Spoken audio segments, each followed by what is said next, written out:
Hello and welcome to the Con Men Podcast. Yes, the absolute last episode of the Con Men Podcast, and we will explain why that is in a few minutes.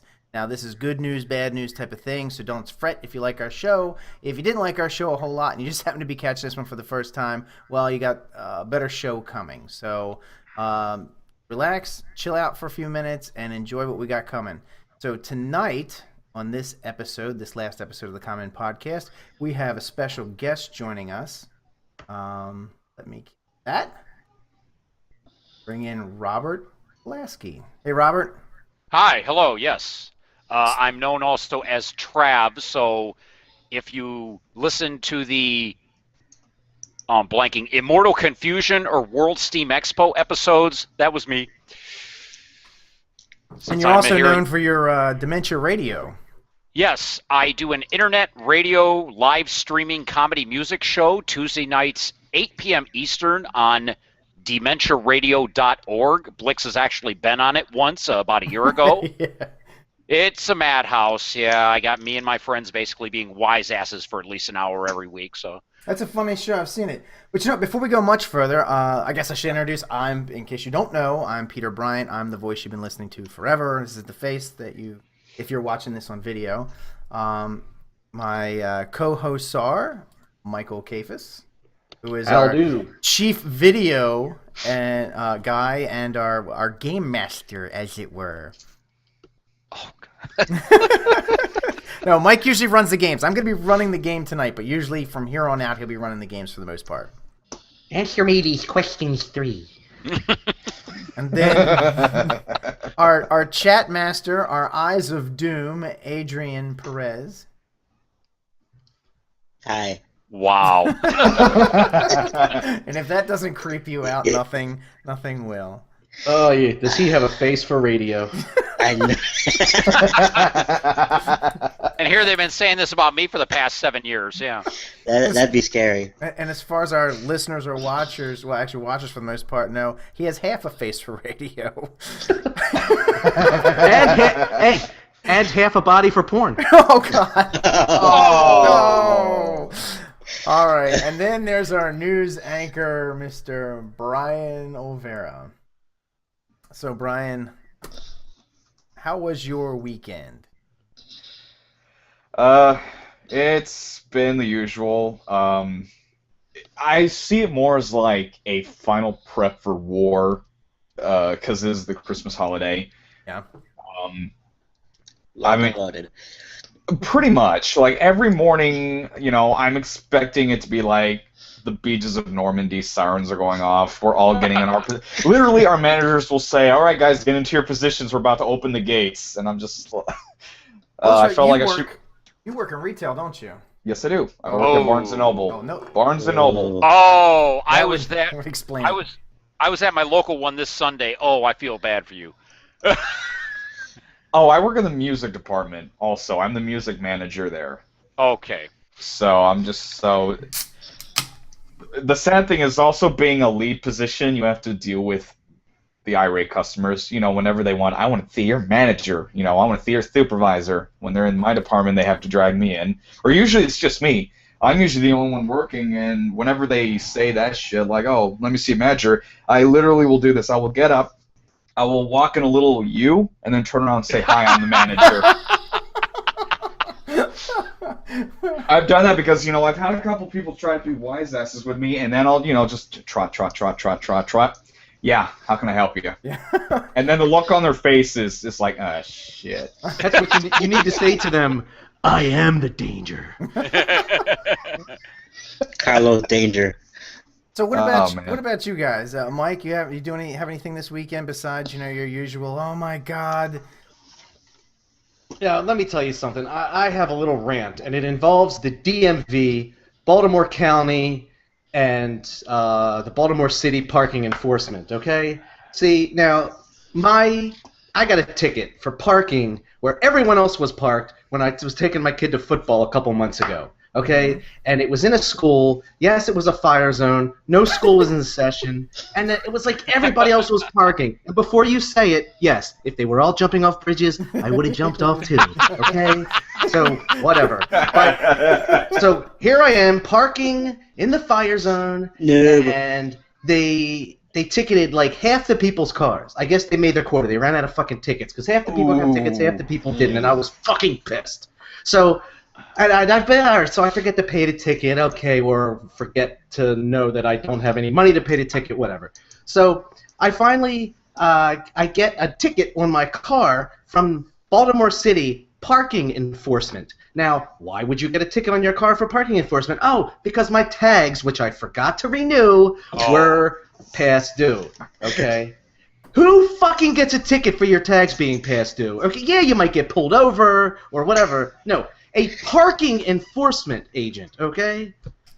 I got one of those once, actually. Not to be a douchebag, but I did. No, but you're right. I mean, who honestly, almost nobody ever does that. But hold on, I'm not done yet. So now I this get another a ticket on my Dragon car Con for that, story? and I'm like, wait, stop. Is this another Dragon Con story? it's getting there. It's getting there. Not as good. Wait, not did as you lose your hair on the way back over there, or what? So here I am. I'm going to get. So I got this ticket, right? And I'm like, oh fuck, I don't have any time to take off of work. The following week, I got another fucking ticket. Come on, What? really? What higher power did you piss off that this has been happening? Dun dun dun dun dun.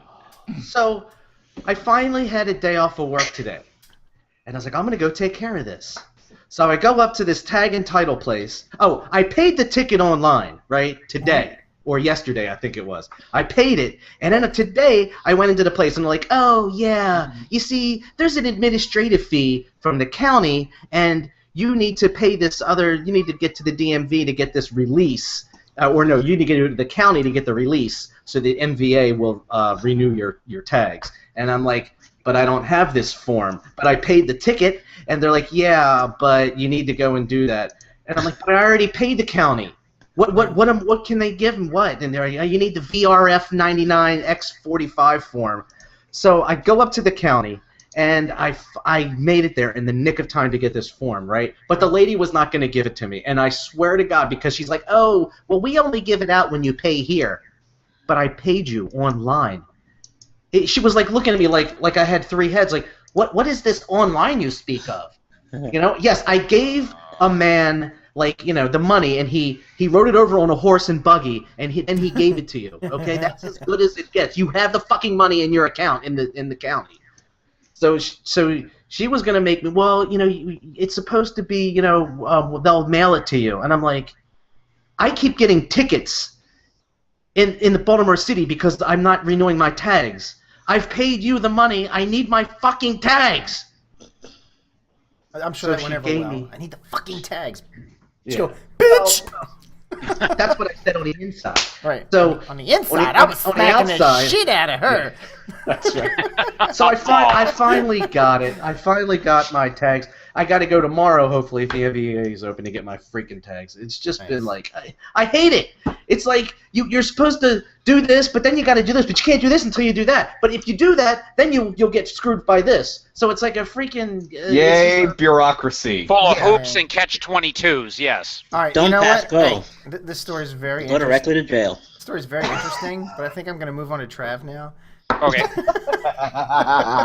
So, No, what's the term? Cool story, bro. Yeah. cool story, bro.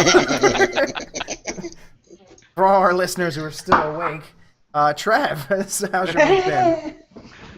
Pretty good. I just wrapped up. Well, basically, me having to work today was an interruption of my vacation because I was off last week and I'm off tomorrow and Christmas Day, Wednesday. So it's been pretty good. Tomorrow I I started my show on December 26, 2006.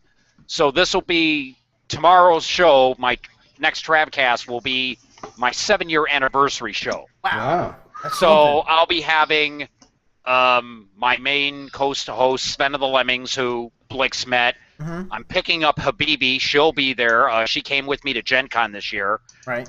Perky Goth, who I co-run my Maze World campaign with, and she's on my show. Excuse me, and her husband Oz. So since he's off, he'll be there for the show. So it'll be fun tomorrow night. Yeah. Other than that, it's just I'm relaxing, and I'll be seeing my kid on Christmas Day. She'll be coming over. Yeah, she's 20, so I hardly get to see her anymore. She's out on her own now. You're an old fucker. A year older than you. Yeah, I know. All right, that's cool. So, like the general shenanigans of the holiday season. Yeah, I actually don't have any time off. I do. Well, I have Thursday. Off, and then Friday happens to be my compressed week day off. So every other week I get a day off. So I got Thursday and Friday off, but that was it because me and the family did a lot of vacationing this year. So when it comes around to Christmas time, I didn't really have anything left. So I'm sitting at work, and it's almost a ghost town there because it's a government office, right? And like all the government guys get like boatloads because I'm a contractor. All the government guys get boatloads of vacation time. So like almost nobody's there. So tomorrow I'm going to go in. I'm going to leave a little early, and then I'm off for the rest of the week. So that should be nice. Spend some time. Speaking on behalf of state workers everywhere, I don't know what you're talking about. Yeah. Right. All right. So this is the part of the show where we do the news, but I don't know. Brian, did you have any news this time around? Yeah. Let me pull up. Oh wait. Hey, real quick. Let's talk about why we're, for anyone who's listened to the Common podcast in the past, it's usually just me talking to like one or two people.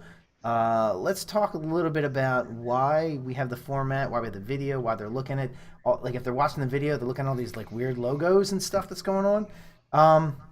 So a little while back, we discovered another Con Men podcast, and then another one, and then another, somebody calling themselves the Con Men. And it turned out, there was a lot of this going on. So we sat down and we were like, all right, so what do we do about this situation? I mean, do we try to, what do we thought? We talked about, like, do we fight it? Do we stake our claim? Do we, what the hell do we do? Yeah. And so we all talked, and we decided that the Common podcast hadn't really gone as far as we'd wanted. And we thought that the parameters of the show were a little limited for a bigger audience, which is what we were looking for. So we decided to open that up and do some more stuff and do video. And this show will be live in the future. This episode, of course, is not live. This is a pre-recorded episode. But when we launch our first episode, we're going to be live. And I just got to switch over to Justin, so we're off Twitch now. Sweet. Yeah. I got that today. So we don't have to worry about Twitch giving us a hard time because we're not only a gaming podcast. So the show is called The MythWits. We don't really know what that means. It just sounded neat, and no one else had taken it. So it was, we're like, all right, great, that's it. I mean, that's a big thing with the internet. No one else has taken it yet. So the show is going to be from here on out. It's officially transitioning at this very moment from the Con Men podcast to the MythWits. Hear ye, hear ye! Salute to the fallen soldiers. Yes. Oh, yes. To the. Hold up. All right, hold on. Ready? And Huzzah! I don't have a cup. All right, That's Mary. I have one just empty. So at any rate, what we wanted to send the Con Men out, with a final episode. So this is basically going to be the MythWits format. So what you're seeing tonight is basically going to be the show. But tonight we're going to focus only on cons. Now we're still going to do a lot of con material. There's still going to be a lot of talk about, conventions. We're still going to do con coverage. We're still going to do interviews. All the stuff we did, and traveling, all the stuff we did with the Con Men, that's not going away. We're just doing more stuff, and we're going to be doing improving it. We're going to be doing, it's going to be every week. We've got, as you're going to see on this episode, we do a game every episode. We do news every episode. We're always going to have a feature, which is going to be either an interview, a con coverage, a video. It's something or some kind of major discussion point. And almost every episode, we're going to try and have a guest like Trav appear, which will always be sort of our flavor of the week, as it were. So the show's never going to be the same show. You'll have us, knuckleheads, and then you'll always have some extra other person to add some more flavor to the show. And I wanted Trav to be on this one because Trav went to Gen Con with me. We're going to talk about Gen Con. Oh, yeah. Well, he didn't go with me. I met him there. We were there together. But and also Trav is a funny dude, so I wanted him on the last show.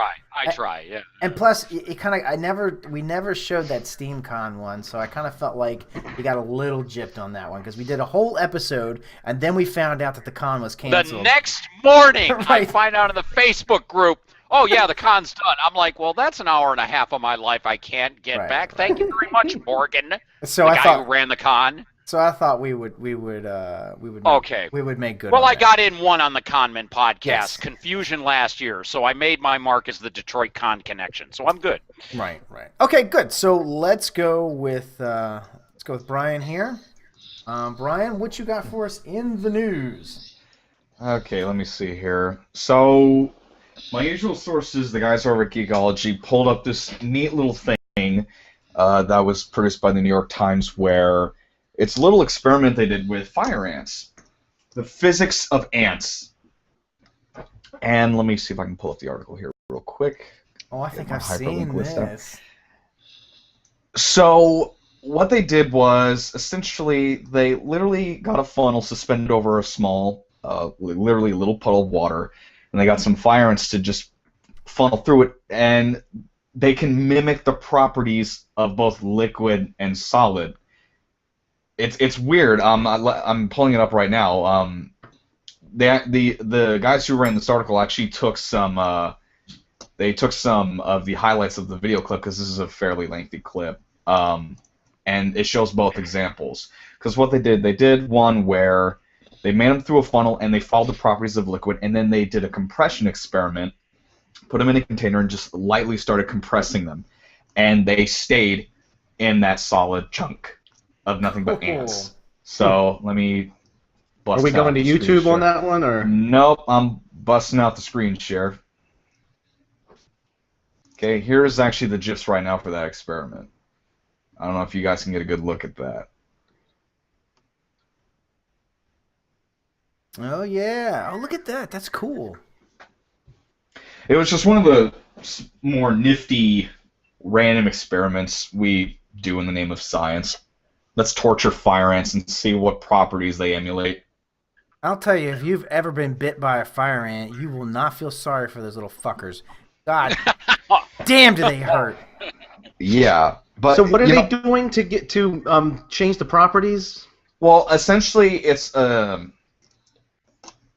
I'm trying to find the right words for this. Essentially, for the one on the left, they're using a funnel. Essentially, there's no bottom. They just pour fire ants down the funnel, and in order to stop them from getting hurt from essentially the fall, they compact with each other, and they slowly pour out like a almost like molasses. Yeah. Out of a funnel. It's almost like the zombies in World War Z. They just latch onto each other to help each other. Yeah. Because they are a hive mind. And then, of course, the same thing with the one on the right. The one on the right, essentially, they compact themselves into a solid state to kind of equalize the force of that compression so that they don't get crushed to death. But what's funny is the people who wrote this article and brought this up, the last thing they said in this article is, when a jar full is poured onto the crotch of an enemy, that person realizes you're not the sort of person to be fucked with. So can you imagine that? See that chunk he's holding? Imagine flinging that at an attacker. Duh. Now that would be a superpower. Firing grenades. Hey, wait a minute, hold on. And maybe I should correct myself before people email the crap out of us. They don't bite you; they sting you. Yep. Yeah, because you're going to get some entomologists coming and going, no, well, you see. Yeah. So they all have a common ancestor with the wasp, and it's a stinging, oh hey, in the crotch with the fire and the burning and the welts. Hi, nice lady. Yeah. Yeah, pretty much. Okay, and let Oh. me see here.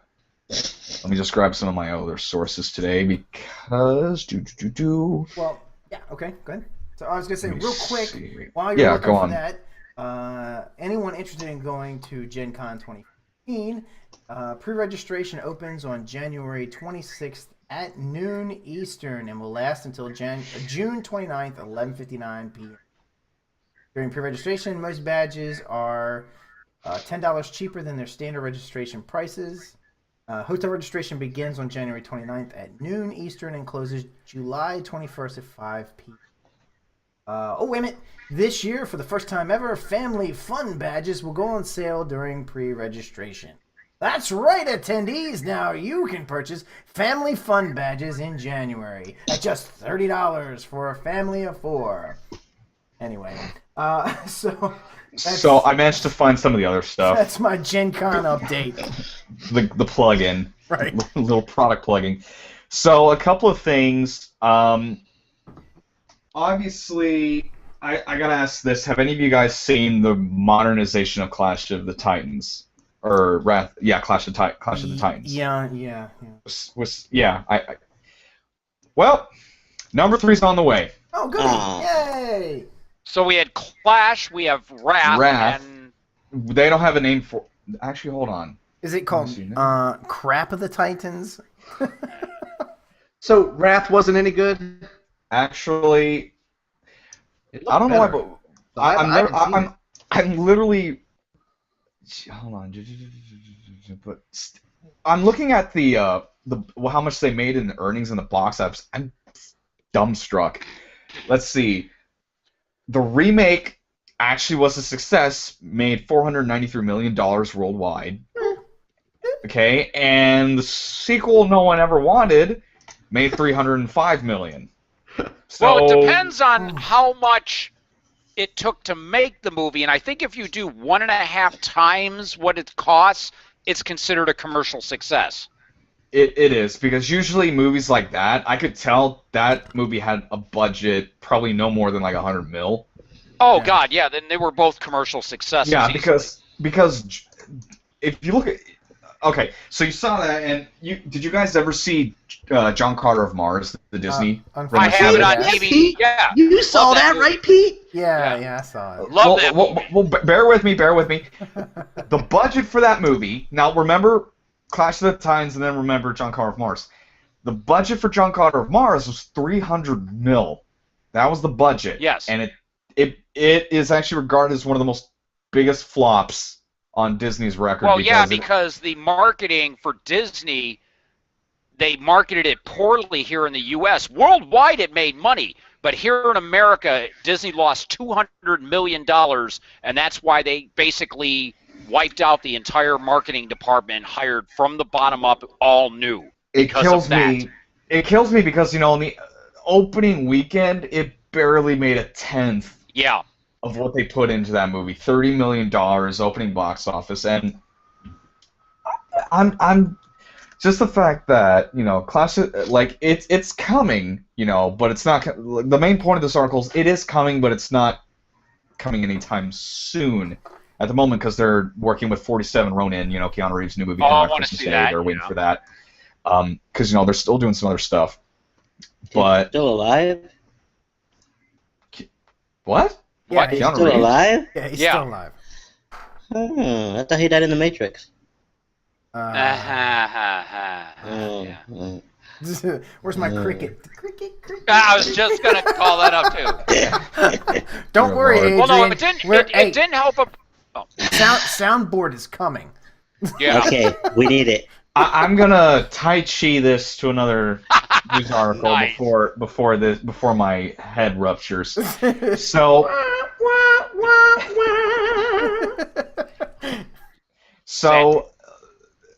remember the last beta show we were doing? I talked about this concept artist who re-rendered the Neverending Story characters. Yes. Yes. Well, it looks like I beat Geekology to the punch with this because Geekology is now talking about it. They made a nice little article about it. Yo, you and, scooped him. That's right. MythWits Yep. scooping your ass MythWits be scooping. right before we're even a show, right? Yeah, pretty Woohoo! much. Good for us. No one saw it. But what's interesting is because when I first found the article, the first thing that I saw was the rock biter, and Okay. it just looked badass. I'm actually about to pull it up right now so I can show Trav this. Come on, Mike. Say it. Share that. Do it. What? These heads. Oh. So strong. I couldn't save them. Oh, okay. Yeah. Wow. Here's the guy who did this. Oh, wow.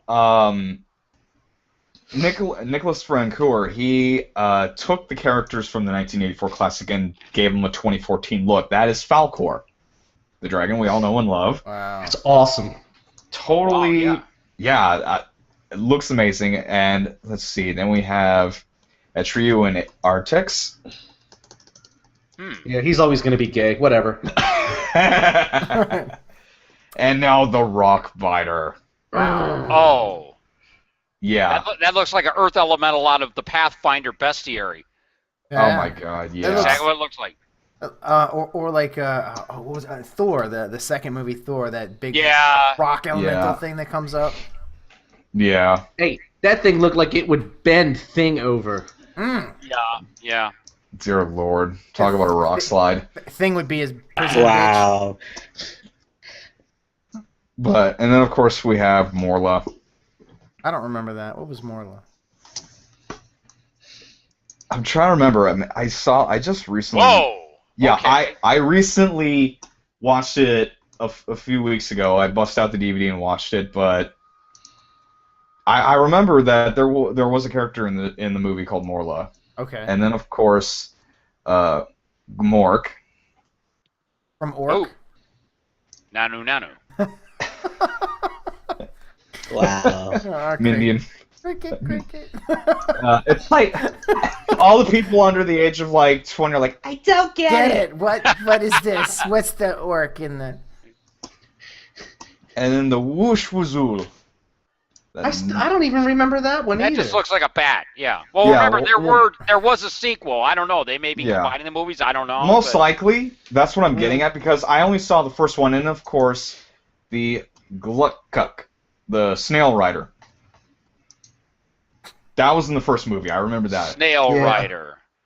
Snail Rider. Not exactly expecting that type of steed to come rushing to my rescue. And I think the next one is the Empress. Nice. He looks good. Yeah. Yeah, the Empress. The gown design is really nice. I think is there? Yeah, it's like something out of Yeah. What Not to Wear. I don't know. But Wow. yeah, pretty much. That's just some of the interesting stuff that I wanted to show Trav, especially since hey, I brought it up a while ago. Right. Some more sources from IGN. There was another one I had here. Hold on. Oh yeah, this one. This one is really interesting. It's called the Cubely. It is a walking, jumping, literally this locomotive cube of death, as I'm seeing it. Product placement. So epic. That's actually pretty Oh, cool. God. Hey, we might play some of that tonight. Oh, sweet. Oh, Yeah, sweet. Yeah. Literally, essentially, this thing can balance itself. Automatic. Jump, walks while maintaining balance. That's one hell of a gyroscope in there, apparently, then. All the little electronics and everything.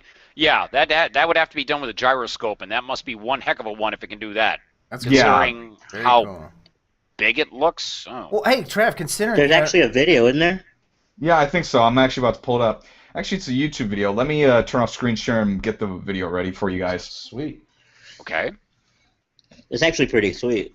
Yeah, I gotta get this loaded onto my list. And then I'll put it onto the YouTube app. That way I can get the URL. That's cool. So, as soon as we finish up with the news, while Brian's doing this, we're going to spend a little time. We're going to talk to Trav a little bit about what he does, and then we're going to talk a little bit about Gen Con, and then Dragon Con, and then we have 2 interviews that we did there. They're short interviews. We're going to show those videos.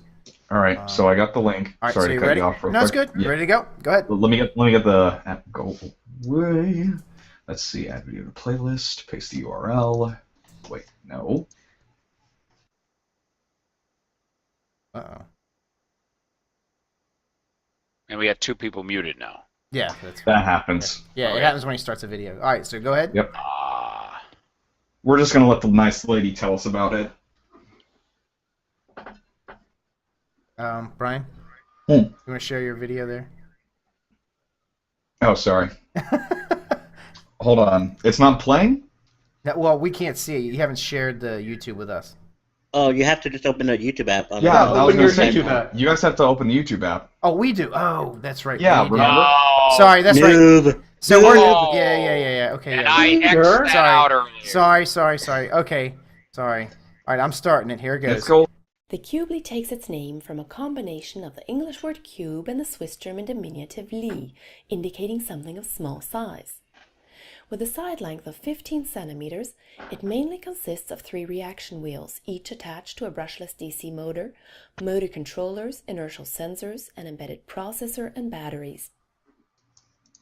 Inertial sensor measurements are fused to get an estimate of the tilt and angular velocity of that. the cubely. Pretty cool. And the Hall That's a sensors pretty sweet provide live the angular demo. velocity of the reaction wheels.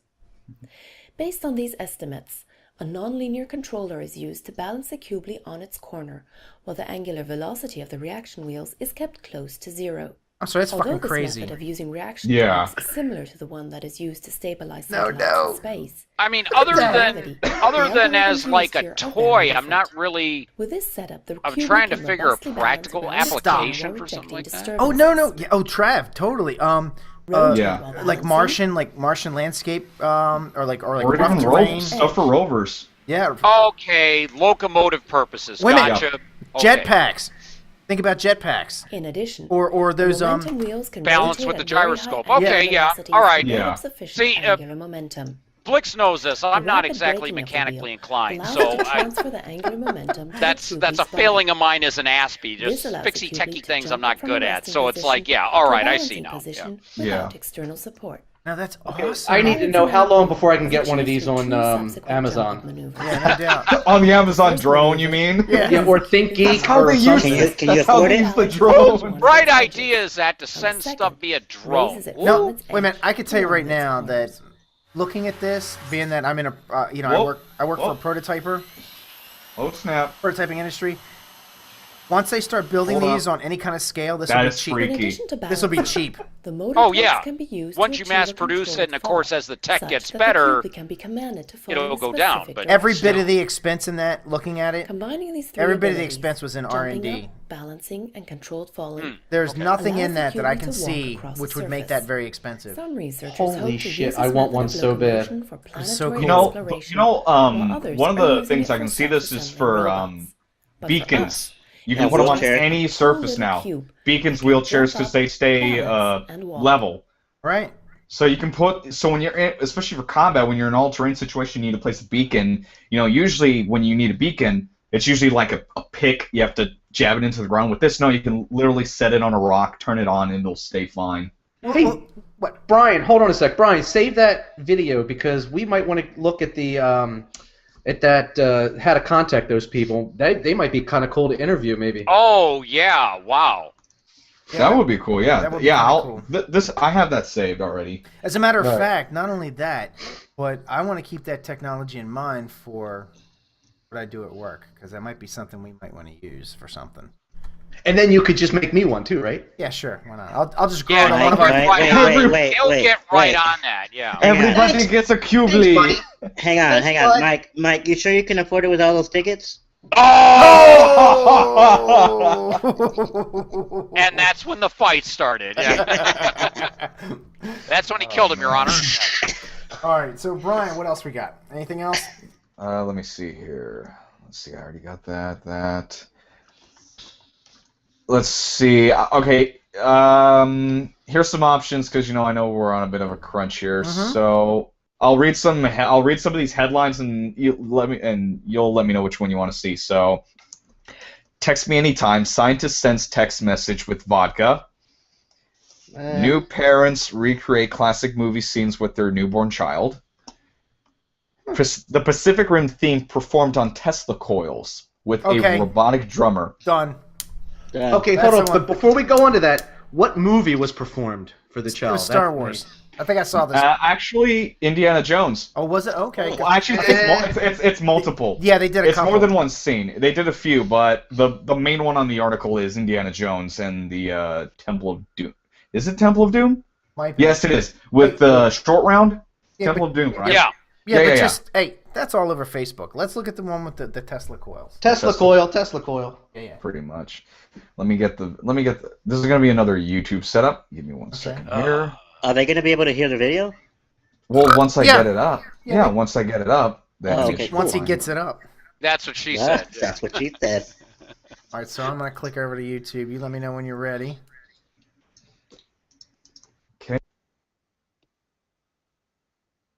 Oh, okay. Whoops.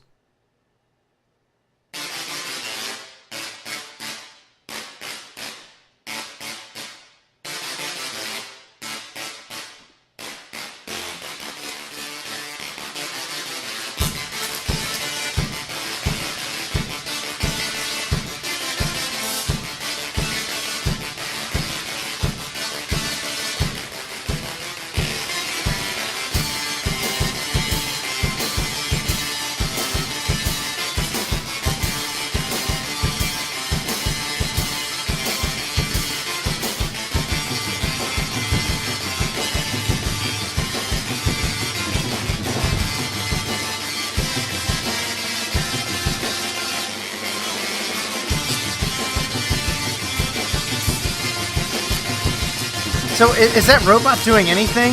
Yeah, he's drumming. He's Is doing he- the drums. Oh, okay. That's pretty badass. That's awesome.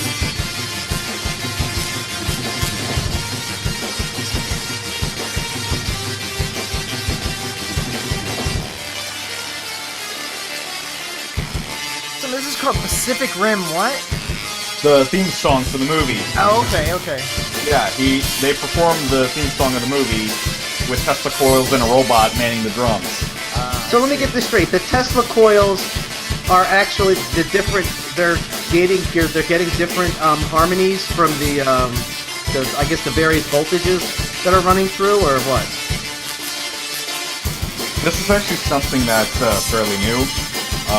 I'm actually going to pause the video for that because this is a good time for a discussion.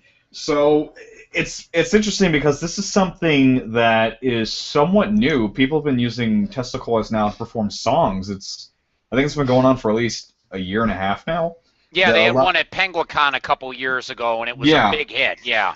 Oh yeah, because I know if you look at the way the room is set up, there's a metal grid surface behind the robot. Sure, yeah. You know, and they also have the metal plates down there. Right. Essentially, you know, when lightning hits something metallic, you'll hear a certain wavelength of sound. Right, yeah. You know, at different angles and different speeds, different voltages. It's almost infinitesimal. You know, the possibilities of doing notes and sound whenever pure electrons hit a surface, especially a metallic surface. But what's interesting is when I first saw this, but when I was going to get the new stuff ready, two things popped into my head. I'm like, okay, this is what Daft Punk does in their spare time when they're not making albums, or we might get a Short Circuit remake. Johnny Clyde might be back because that drummer robot reminds me of the robot in Short Circuit. I am the Johnny Five. No, but I'm telling you right now, if I ever have to become an android, I totally want my brain exposed, and I want to have that fucking lightning shit like zzz, all over it. That would be awesome. Like Frankenstein and Van Helsing. Yes. This was just something fun I wanted to share because I knew, Pacific Rim, not fairly recently, but like a couple months ago came out on DVD and it's been doing really well. And I thought, well, you know, it's kind of cool because I mean, like I said, people using Tesla coils as a musical instrument is becoming a lot more popular, especially with the steampunk community. Oh my Yeah. god! Oh yeah, Yeah. no shit, yeah. And Trav, you know all about that. Trav Well, is a yeah. steampunk aficionado. Yeah, I've been to a few cons, yeah. It's Skynet, I tell you. It's Skynet. It's Skynet, I tell you. You mean Google? Yes. Oh. GoogleNet, yeah. GoogleNet. All right, God, so the- Brian Well, is... they did just buy a robotic, two robotic. Nine. Nine. Oh yeah. Huh. Yeah, they Yeah, last couple of episodes I mentioned that Google bought Boston Dynamics that yeah. makes those scary ass robots, like the Cheetah Bot, that fucking 30-mile-per-hour. Oh, I saw that. I saw that. John put that ad up. Yeah, that's just. Yep. That's not Google right. bought them. Google That's not bought them. right. So That's awesome. can you imagine that, but with like the Google logo on its face, just chasing you down when you don't pay your Play Store bill? And hey, Google Maps, that motherfucker knows where you live. That's Pretty right. much. And See, it- Street View, even And Street Google's View. everything, and Google is all hooked in and everything. It all syncs up. So yeah, they. Well, yeah. not only that, but I just there was I can't remember what the link is. It'd be really cool if I had that right about now. But a friend of mine, one of my Facebook friends, not like a personal friend, he posted this link where you can go in and you can see a Google map of where you went on any given day. If you were using like your Google Maps, I think I don't know where it gets that information from, but like If you were using location services on your phone, if you had your phone and you had location services turned on, then yeah, and you can choose to make that information available just to you, or you can choose certain people to access that. right, well, it doesn't matter because Google has it, and if they want to send a robot after you, they know what your patterns are. You know, like Mike, when we went to Dragon Con, right? I put that date in, and it had us going down there. It showed us our whole way down. Yeah. Yeah, nice, huh? Yeah, Big Brother. So, Yeah. All right, so Brian is. Yeah, but it's your big protective brother. Yeah, it's yeah. not a big brother watching you. It's your big brother. See, it depends on how you say it. You're like big brother. No, it's big brother. So he knows you can't see this on the video here, but it says there's a picture of Santa, and it says sees when you're sleeping, knows when you're awake. NSA Employee of the Month is Santa Claus. Yeah. Yeah, if you just turn off the YouTube app, you can just see the screen Yeah. share of it. Yeah. So I figured as much. so Brian, is that it for the news? I only have one more, but it's just something that's been on the table, God, for ever since Jurassic Park. Okay. Jack Horner did a TED Talk a while back, and then another scientist kind of hopped on this bandwagon, Dr. Alison Woodward of Oxford University. They essentially finally said there is no way in hell we can clone and revive dinosaurs back to life. Your best bet, or our best bet, is to de-evolve birds. Yeah, they can, like, I think. Well, I the saw chicken somewhere- came from the Tyrannosaurus, so I mean, yeah. Literally, they finally decided the debate's over. The best way to get dinosaurs is to de-evolve chickens, or just fuck with chickens' genetics until we get something that looks like a dinosaur. Yeah. Holy shit! It's either that or we'll get something that looks like an egg. Eh? Oh man. Oh. Jurassic Park all over again, yeah. Oh, the Chickensaurus. Chickens? God. Where? We'll finally find out which came first. What's actually funny is it's kind of weird because a lot of people took this whole chicken dinosaur link and they've done jokes about it for God knows how long. In fact, one of the more popular ones was cartoonist Maxwell Adams did an episode of The Grim Adventures of Billy and Mandy where it made fun of a Roger Corman produced horror movie, Carnosaur. I saw that when I was a kid. Yeah. I saw that movie when I was a kid. I don't trust animatronics anymore. I am terrified of animatronic creature flick, things. CG doesn't scare me, but when I see something animatronic, I freak out. Chickensaurus. But they took that movie and they replaced it with genetically modified chickens. Literally, kind of like McDonald's. yeah. I don't eat there. I don't have to worry about them coming after me, even if they can get me on Google. Yep. Yeah. This is the worst I'll do. This is the worst I'll do. Wendy's is good. Yeah. I like Wendy's. Wendy's is good. I can do Burger King. McDonald's I can't stomach anymore. Yeah, she's I do. hot. I like McDonald's for breakfast. I think they have the best breakfast. I can't even do that. Blix, it's that whole old thing you mentioned earlier. Yeah. Oh yeah. Mm. The clogging of the heart, the stiffening of the arteries. I think of a Big Mac, I can hear my right ventricle slamming shut. Yeah. All right, to keep this show moving along. Sorry, hold on. My left arm is getting a little bit numb when you said Big Mac. I'm falling asleep. So our guest tonight is Trav, or Robert Pulaski, as we also know him. Yes. Trav, tell us about. You told us a little bit about Dementia Radio. Is there anything else you want to add to that? I know it's a tribute to Blind Wolf, right?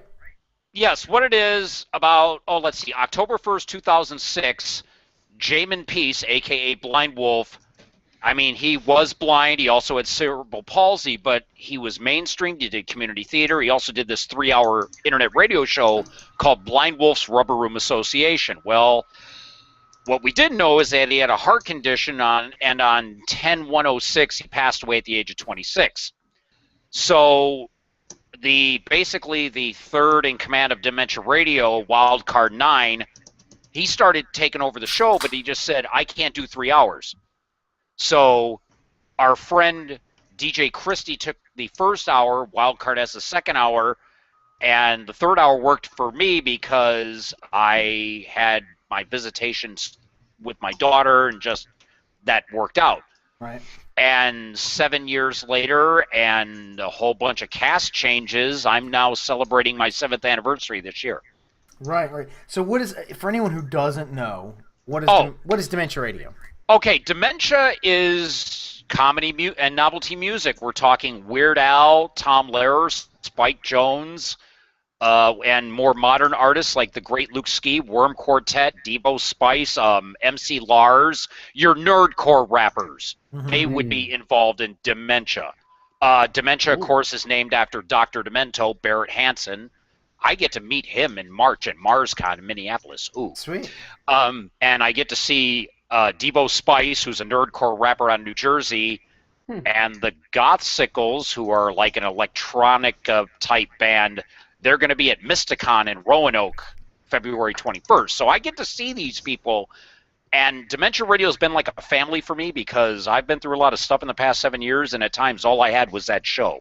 Oh, yeah. So, yeah, comedy music, novelty. We'll do a little techno. I throw in some Abney Park now and again.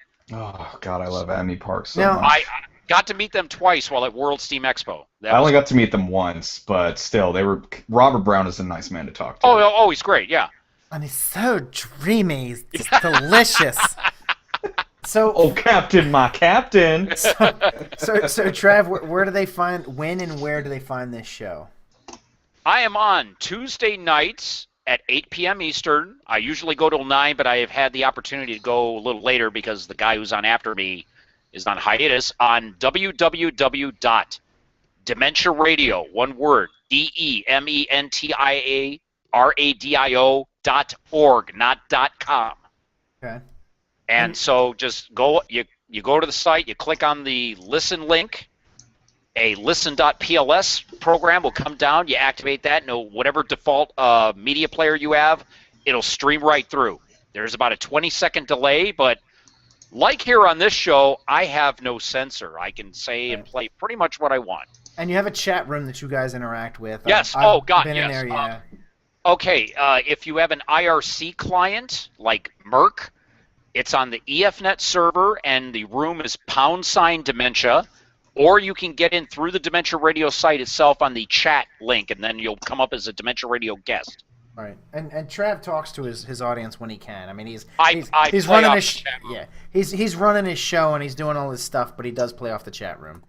Yeah, I'm sitting there monitoring the tech. I'm dealing with Sven of the Lemmings, Perky Goth, and Walks with Silent Feet, my 3 co-hosts. I'm dealing with the chat room. My roommate will come in every so often and make a remark. My roommate Wolf Blix has met him. Yeah. So yeah, I multitask pretty well for an Aspie, who are not known necessarily for that. So as I said, I've been doing it for 7 years.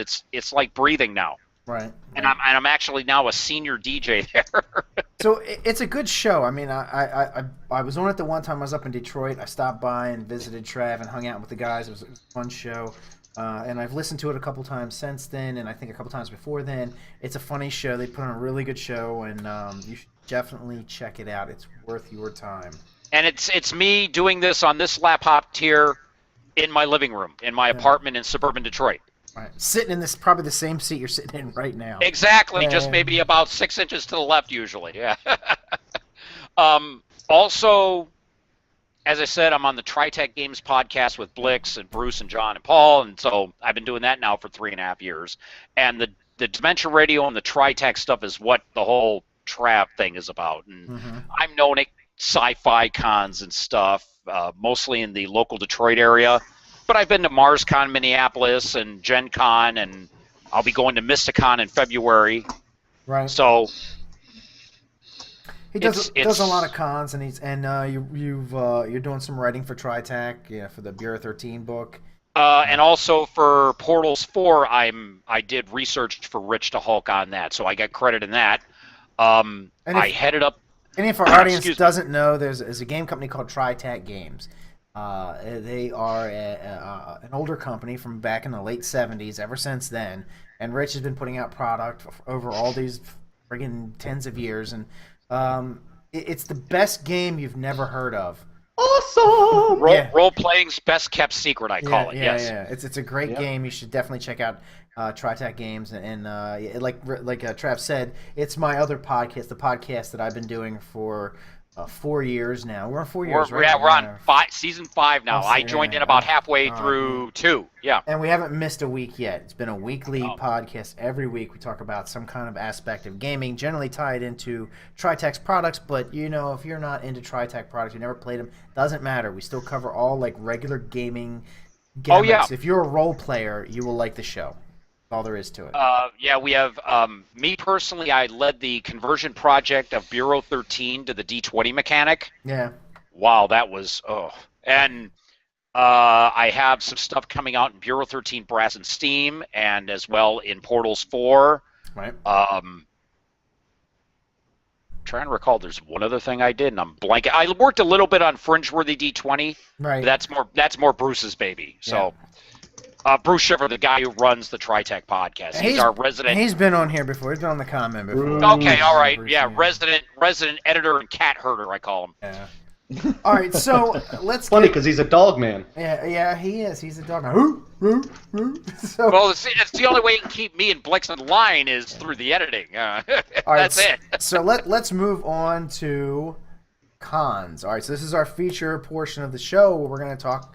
And on this feature, we're going to talk about cons. So this summer, I had the pleasure of going to first Gen Con and then Dragon Con. I met Trav at Trav at Gen Con, and then last year. Yeah, last year. This past one, and the one before, and yes. And then Mike and I, of course, do our yearly trek down to Dragon Con. Our Mecca. Both of these friggin' awesome cons, definitely awesome in their own way.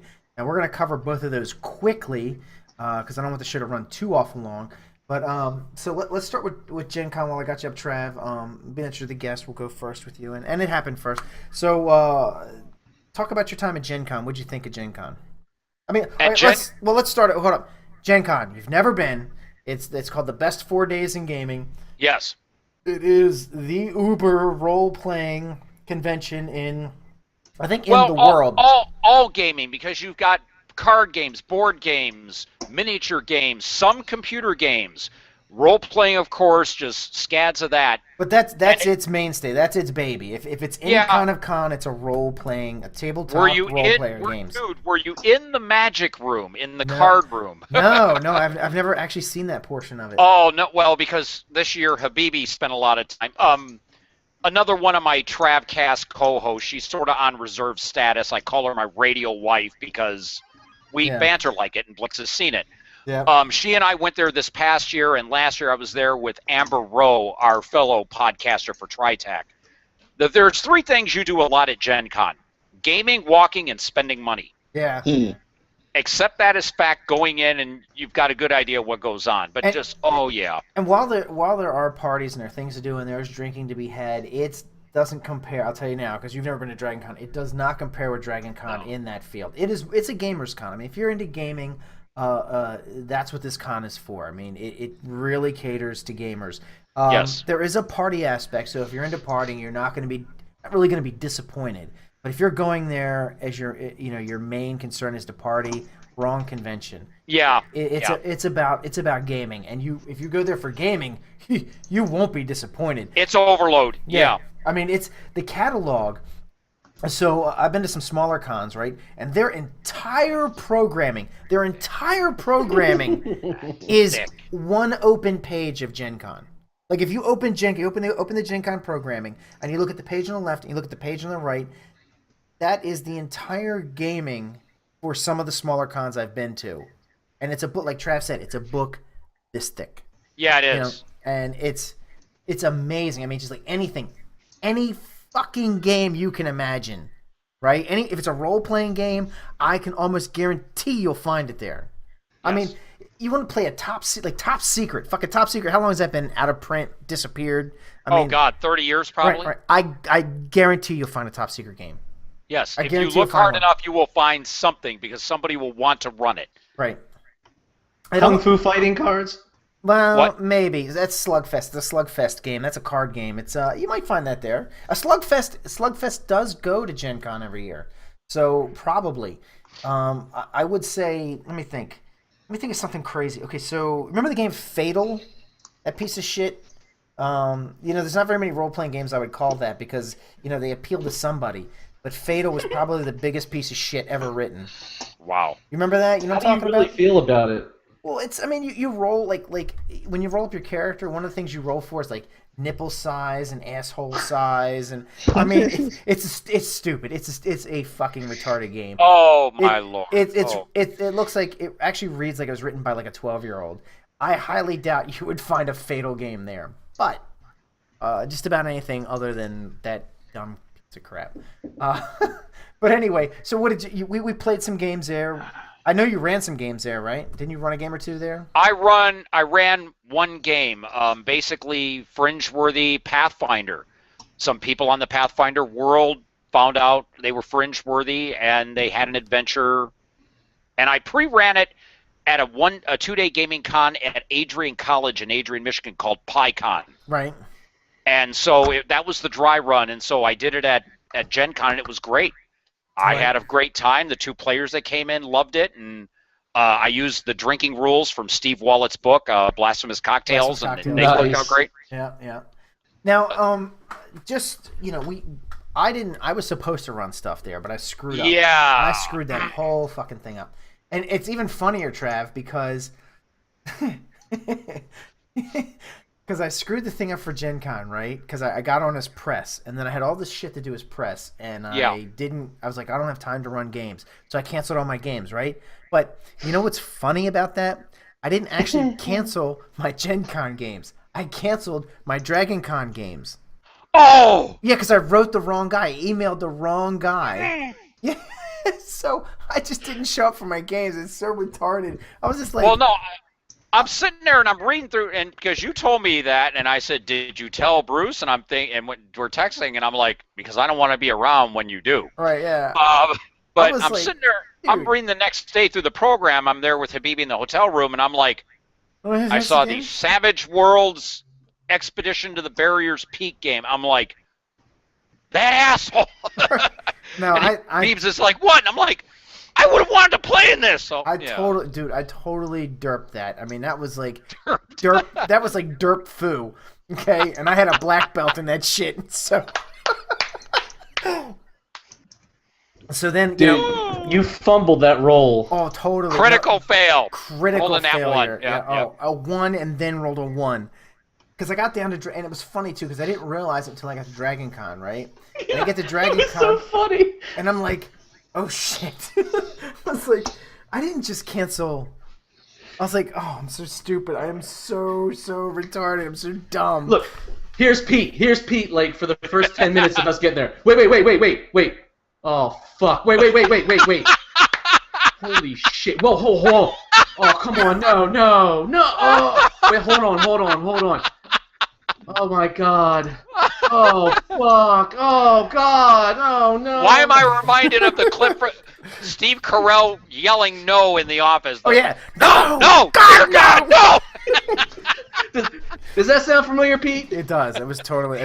That's balls on. I totally boned it. Now, in other news, at Gen Con, I covered a lot of stuff, and on the MythWits, we will show that coverage. I have all this video, tons of video from there, and I will be showing that. We'll be reviewing that on the show. And I know Brian and Adrian, I'm sorry you guys aren't talking very much on this as a con we didn't go to, but. Oh no, folks! Blix was running. Trust me, I didn't get to see a lot of him. He was just I had this awesome interview with Tim Kask. it's like an hour and a half interview, and he's talking all this old school D&D stuff, the original crew, like Gary and his, and he told tales out of school too. It's awesome. Oh yeah, no, it was fucking sweet, and he said I can use all of it. Okay, all right. So it's like there's a whole lot of like behind the scenes TSR early days, the original early days TSR information. I got with Gary and Dave Arneson.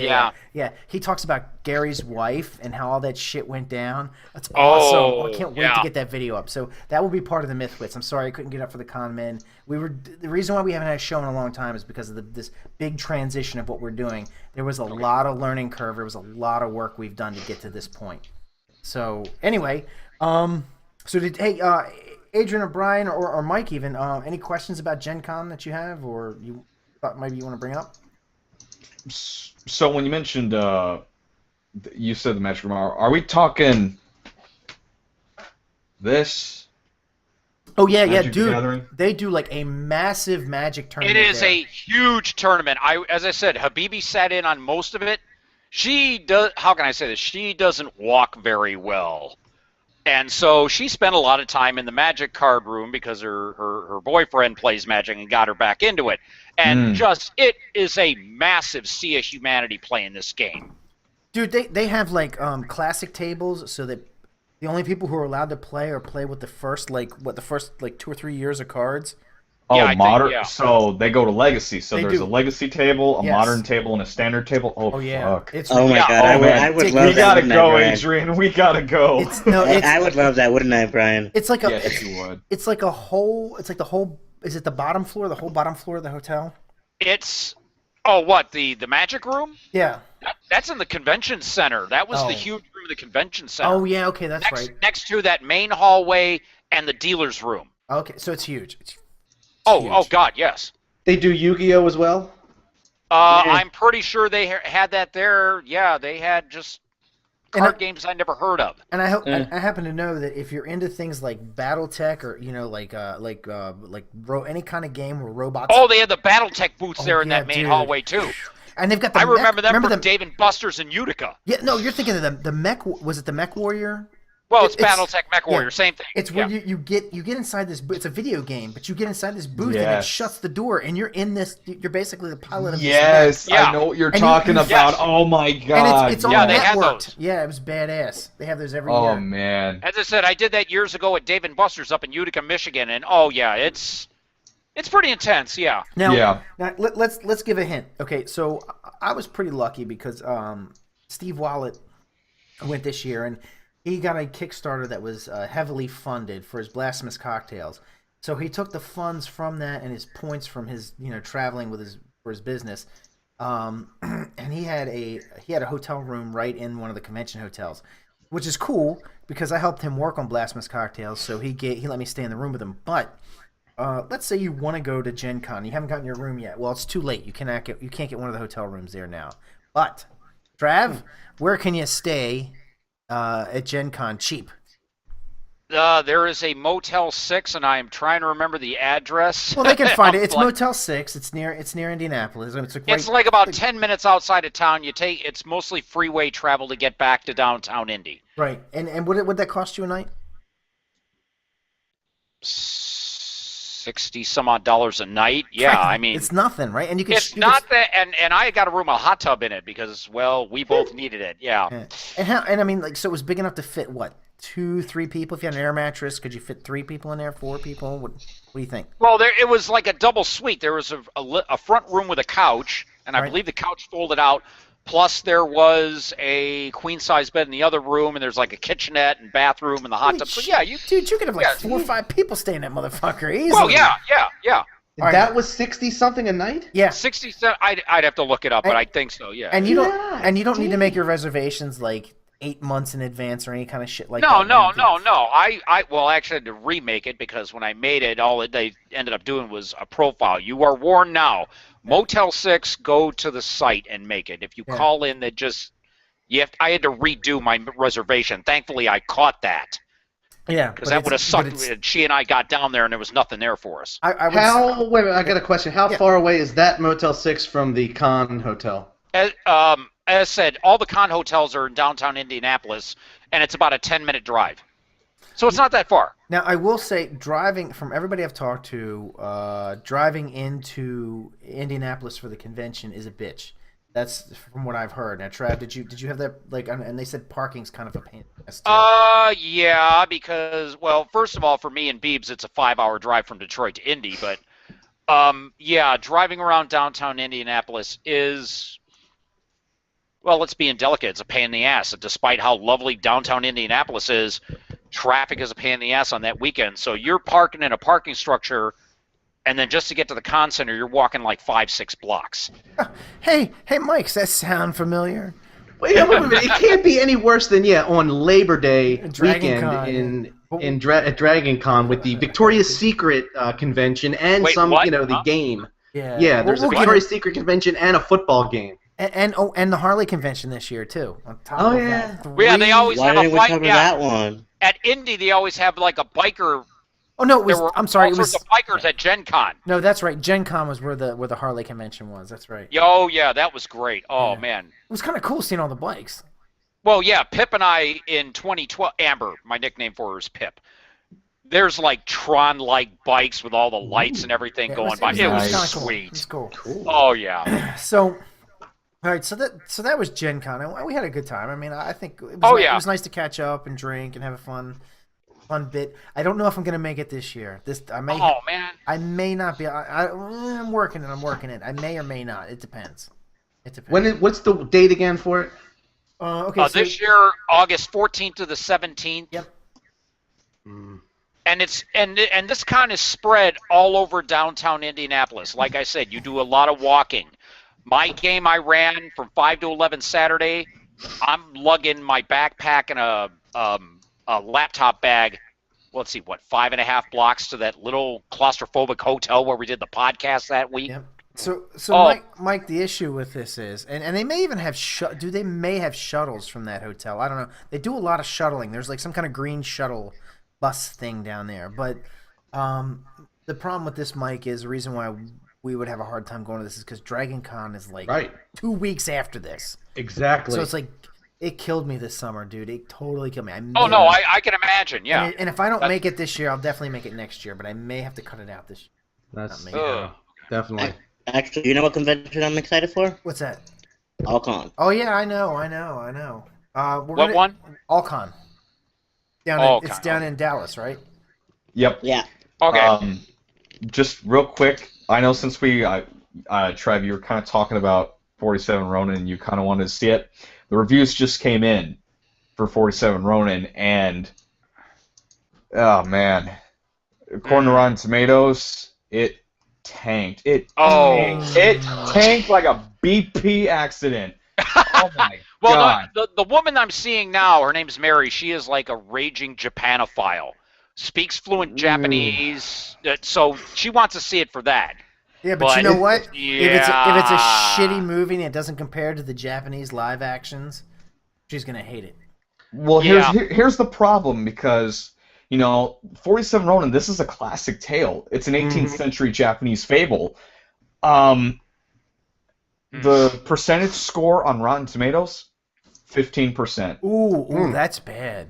You know what that sounds like? Man of Steel got 55, and it's like Man of Steel got a 55%. And that still counts as a Rotten Tomato. Wow, that's. Let's see. Yeah, in school that'd be a failing grade. So yeah, I can see. But 15% for 47. Oh, it's bad. I'll have to let her know. Yeah. It's literally everyone's just hating it, and who's doing the movie? Who's doing the movie? Well, what's interesting is all these people, they're not actually complaining about Keanu Reeves. Most of the people complaining about this movie is just the whole movie in general. It was pretty to look at, but it was just bland, and Okay. It was even Japan didn't even like it. They showed it in Japan, made one. Yeah. Wait a minute. So hold on. Wait. So you want to see it? Hold on. You want to see it? No, God! Yes. No, God, please, no! No! That's what I was referring to earlier. No! Yeah.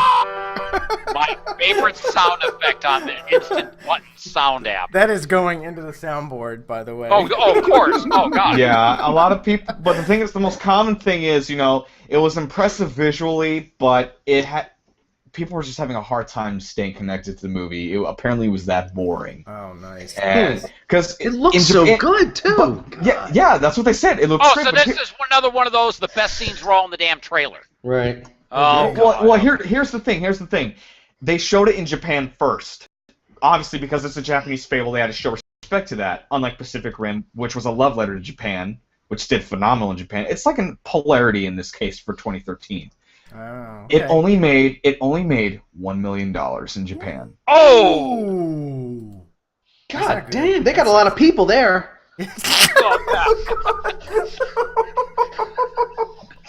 So you're saying we should pirate that movie? I mean, I'm just saying, they got a lot of people there, and so that's not a lot of people that went to see it. So, hey, Lieutenant Dan, they got a lot of people there. I mean, there's a lot of people on that island, Lieutenant Dan. I don't think it's going to do any better in China. But what's interesting is I'm looking at all the other Christmas releases. The only Christmas release movie that even looks promising is The Wolf of Wall Street with 82%. Oh, okay. Oh, the Leo DiCaprio movie coming out, yeah. Secret Life of Walter Mitty, which was an original movie. This is a remake. Yeah, this oh God, Danny Kaye? Yeah, 43%. Grudge Match, the Stallone De Niro movie, 27%. Oh, with Chris Tucker, yeah. Oh, no, wow. Kevin Hart. Oh, I thought that was Chris Tucker. No, don't say that in a black neighborhood. You're gonna get hit. Hey, Brian, how about Anchorman 2? How's that going to do? It's tied with The Hobbit in ratings at 75%. They're doing really well. Shit, are you serious? I hate Will Ferrell. Hold on, wait, hold on. I got this thing, okay? So, like, Will Ferrell, I think he's a funny dude, right? And I like some of the stuff he does. Mm-hmm. But he is, like, totally hit or miss with me. Like I thought Elf was funny. Yeah. I don't like that. But yeah, I did not Not his best. I did not get Anchorman. Oh no, his best. I thought Old School. The tank. Old School. Tank. Actually, if I may. Yeah. My favorite thing with Will Ferrell was when he was in an animated show called The Oblongs. I never saw that. Look it up. I've heard of it. Look vaguely. it up. I didn't know he was in it though. But you know what? He plays the dad. He's the dad of the family. It was actually a decent cartoon. It was an Adult Swim cartoon, so. Right. But the cartoon, it was his voice, not his ugly face. Yeah. Well, the thing is, if you want tall, goofy white guy, get Will Ferrell. Right. Yeah. Or clueless white guy like Ron Burgundy, get Will Ferrell. He does those roles well. Problem is, when you get inundated with him, then you're going to get tired of him. Yeah, I mean, because I'm looking at the current box office list. The Hobbit and Anchorman 2 are tied at 75%, but The Hobbit is still number one in the box office. Well, yeah. Wait a minute. Hold on. Wait a minute. Yeah. Hobbit. Desolation of Smaug. Yeah. I'm sorry. Don't make fun of my people. Okay. I just had the camera. I had the camera on Adrian. Sorry. With Don't make fun of my people. With Benedict Cumberbatch as Smaug, that's in it. That's it for me right there. Well, and not just that. He also is the voice of the Necromancer. Yes. Yeah. Well, the thing is, Benedict Cumberbatch. He has said this. His father used to read him that story and do voices. So for the fact that he's playing Smaug, and we're talking not just the voice. He's actually motion cap. He got the mocap suit on. Just like Andy Serkis. So he's there like all this and everything, and that's a dream role for him. I mean. Okay, guys. My job. Yeah. I'm playing Bruce now. I gotta herd the cats. Okay. All right. So we were talking Dragon Con. Dragon Con, yes. All right. Yes. So Mike and I went to Dragon Con, and Mike, this trip was better than last trip. Yes. In certain aspects. Well, no. Okay. All right, yeah. Let me take that back. Okay. So we didn't have any of the really bad negative stuff from last year. It just wasn't as. We didn't have as many good things. Yeah. All right, look, I'm not. No, we're not gonna. We're not explaining that. You go listen to Dragon Con, Con Man Dragon Con episode 4. Get that story. But this year we didn't really have any bad stuff happen. It was all, I mean, it was all good, but like the good wasn't as good as it was last year. Was the fucking shit. That was the bomb. Like just running into Randy. Yeah, like we sat and with that kind of thing. We sat with James Randi and had a conversation with Oh him. yeah, I remember you told us about that. We were on the Skeptics Guide private show. We were fuck man, I don't know. It was a total coolness. Like George Robb had his show that he did, that midnight show. Uh-huh. Now this year didn't have hardly any of that kind of stuff. Well, yes. We had however, interviews. I think like as far as we were concerned, as doing the interviews and stuff. I mean, for me, I can tell you like just being able to interview, Schwitty? Yeah, him and being able to interview who I'm thinking. Oh, Tom Merritt, Yeah. and which we'll have as well as an interview. I got to edit that one, but yeah, and Brian Brushwood. I mean, for me to be able to get the Brian Brushwood interview, and even though I was a little. Nervous? I don't know. How would you say it? You were a I was little- nervous, yeah. but I was. Fanboying, yeah. Hold on, wait. Yeah, hold on, you wait. know, like. Hold on, wait. You know what? We happen to have that. Shut up. Let's play that right now. All right, so guys, this is Mike. Now give Mike some slack. This is his first interview. Okay, he's never interviewed anyone. It was. And Brian Brushwood is a big personality. He's one of Mike's favorite entertainers. So Mike was a tiny bit nervous, but I think he did a good job. Sorry, so I'm gonna put this on now.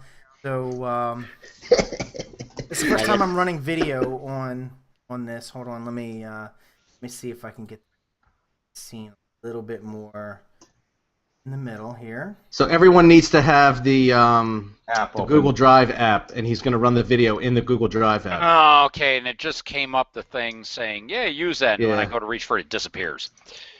All right, so this is a little off kilter. We're still getting our for you who's watching the video, you're going to see it looks a little off, but that's all right. I mean, We're getting we'll our get this- sea leg. Yeah, we're getting our sea legs, so it'll get better. All right, so you guys, It's saying I need permission. what? It's saying I need permission. I don't know. Oh well. Man overboard. I'm drowning. Hold on. That's common. Kick, Adrian, kick your feet. Oh, I'm sorry. All right, so everybody but Adrian has permission. Oh, Trav, you probably I gave it. I just gave it. I gave don't- it to him. I Okay. gave it to him. Did you give He's Adrian just- cool. permission? Okay, everybody has permission. Cool. Okay. So let me know when you guys are ready. Well, no, I don't. It gave me the balloon. Yeah, this whatever MP3, and as I go to reach for it, the balloon disappeared. So I don't. Go to go to the, Google Drive. The bottom three. Do you have Google Drive? Go to the triangle on your left. Yeah. Okay. Then there's a little video thing on the right next to it. You see? Downloading the app. Okay. It doesn't take long. Yeah. All right, so anyway, so this Mike interviews Brian Brushwood, and Brian Brushwood, if you don't know, he runs a thing called, he has a podcast or video cast called Scam School. He runs videos, what is it, Mike, every week, something like that, every other week? They do Scam School about every week. They do a bunch of episodes. He'll go to San Francisco. He's from Texas, but he'll go out to San Francisco or Los Angeles and film it. It's social engineering at the bars and on the streets. It's really cool. It's a good show. I recommend everyone check it out. But also he does NSFW. what do you call it? He does NSFW on the Twit network. That's a really good show. It's something that it's like we kind of picture putting like half a cup of NSFW, half a cup of like the Skeptics Guide to the Universe, and a quarter cup of the old con men, and a quarter cup of something borrowed and something blue into the into the mix for the MythWits. So is everybody, part of. Go ahead. Everybody ready? Yeah. Good. All right, I was just going to say part of what he is, is like what we'd like to have in this show. So. All right, so here we go. I've got wait a minute. I've got a YouTube video of the singing Tesla coils ready to go. No, go to your Google Drive. I did. Okay. And okay, and I've got a white screen here, so I'm missing something. It said downloaded the app. all right, well, Hold on. I'm giving access. I think he needed access next. Oh, I thought you had it. I thought you gave it to him already. No, I gave Adrian access. You're killing me, Mike. Okay. No, it's not me. It comes up and it says someone needs access, so I just gave it. Okay. So now, because he was just trying to access, now you can see it, right? Nope. Oh, wait a minute. Brian Brushwood MP4. Yep. I That's guess what it is. Yep. Are you ready? We ready. Everybody ready? Ready? Okay, here we go. top. Oops. What did I do? Hold on. Sorry. My bad.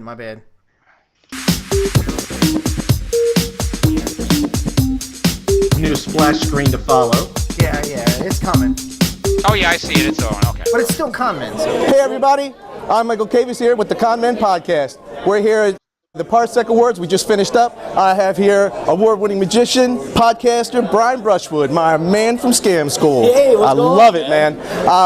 Tell me a little bit more. Let everyone know who's in our audience a little bit more about yourself, what you do. Who is Brian Brushwood? Sure. I host Scam School, which is all about how to score free drinks at the bar. It works. Every week we teach it's about 10 minutes long, we teach a usable bar trick or scam. But before that, I've spent 15 years touring colleges, and we would do like 7 or 8 conventions for college entertainers, where we would meet with different colleges and then, hopefully get them to book our magic shows or juggling shows or lectures or whatever. And you did that performance. You performed that here at Dragon Con, right? Yeah. Really good show. Oh, I'm glad you like it. Yeah, That's awesome.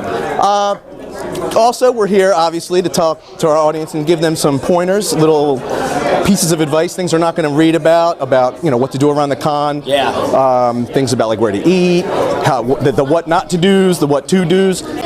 Oh, dude. In your experience. All right, here's the best thing ever. Okay, first of all, feather your nest. You're going to be there for 5 days. Everything. I hate lines and I hate spending too much money.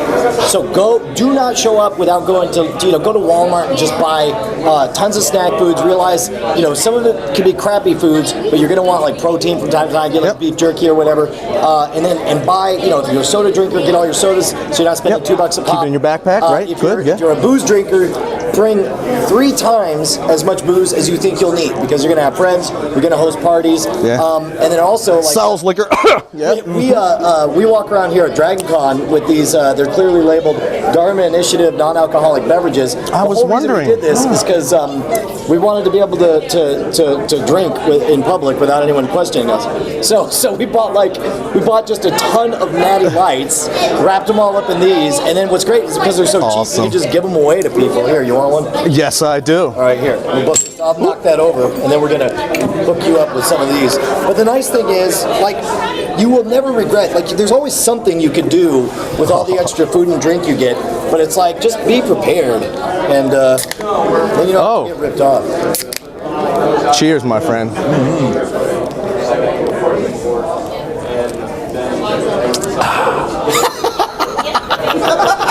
How about planning? It's great. It's good. It's real good. Anything you did before you came here, planning-wise? No, I don't plan.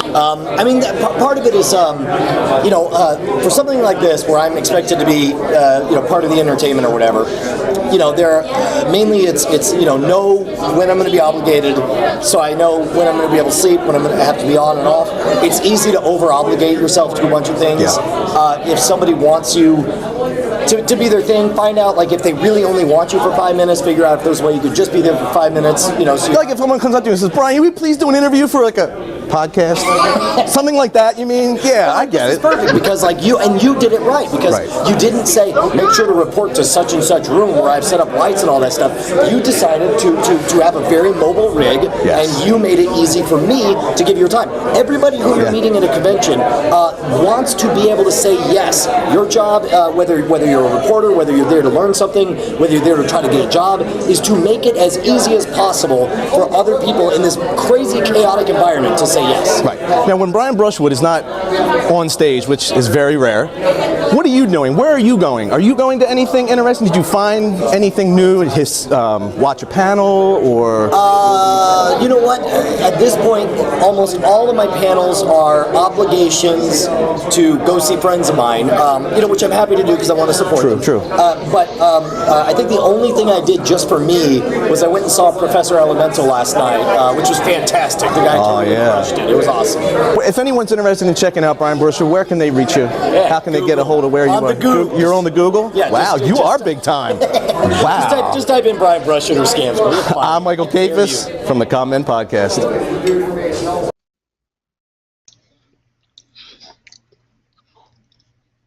Buy these. We dare you to be this cool. Yeah, you like that?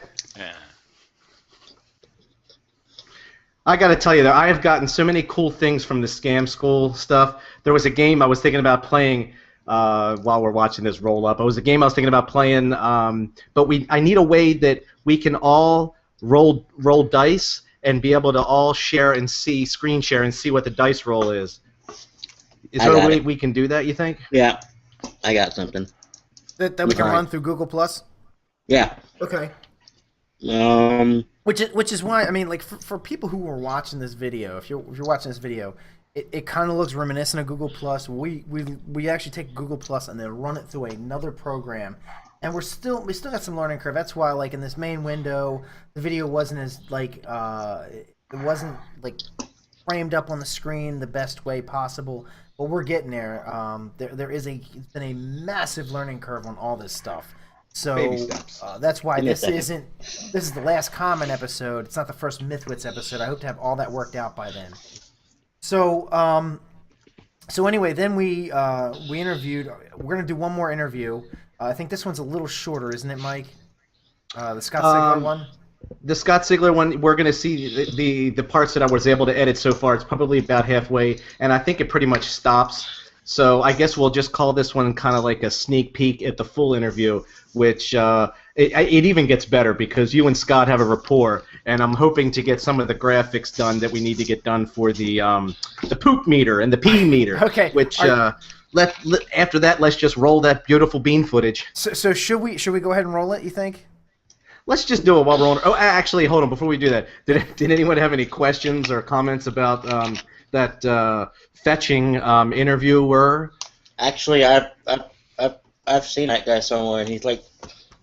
He's in awesome. Your dreams. He's awesome. Yeah, I did. Yeah, he's actually a little bit famous. I mean, he's known. I've seen his YouTube channel for Scam School. I've watched his card tricks. I've shared it on my Facebook one time. But I said the interviewer, not the interviewee. Here's I. I'll tell you, Brian is fucking total class act. I mean, he is a cool ass dude. I mean, like just in person, when you meet him and you talk with him and everything, he's not even remotely like anywhere near stuck up in any way. He is just a totally cool dude. I mean, like Scott's the same way. We'll see Scott's interview real quick too. But neither one of these guys have a fucking chip on their shoulder at all. They are cool. They're very cool to hang out with. I don't know. It's like if you would call these guys like C or even D-list celebrities, and we are 1 or 2 steps behind them. Maybe 3. It's just awesome. Yeah, it's just awesome to be able to even associate with them and be involved and. Even when we're not interviewing them, we're still we get to see them, talk to them, and all around the con. I appreciate it. Yeah. You know? Oh yeah. They're very cool. They're very accessible. Mm-hmm. I mean, it's the same thing when we go to these anime cons. We get to see these voiceover talents or directors and producers who are like on that same tier. And just as soon as that camera's off, mics are put away, we get to talk a little bit more casually, and get to know each other and stay connected. I mean, especially since I've been talking with some of the people at Funimation, I'm probably I'll have to talk to you later, Peter, regarding scheduling, but maybe we could probably get one of the directors and voice actors from Funimation as a guest. Okay, cool. Yeah. So, Mike, how the fuck do I get back? Yeah, I'm still there on the page for the interview. Yeah, I know. I'm sorry, guys. If you're watching this video, I apologize. I'm trying to get back to this. Is like I said, we're still new at this stuff. How do I get back to? How do I get back to the previous folder?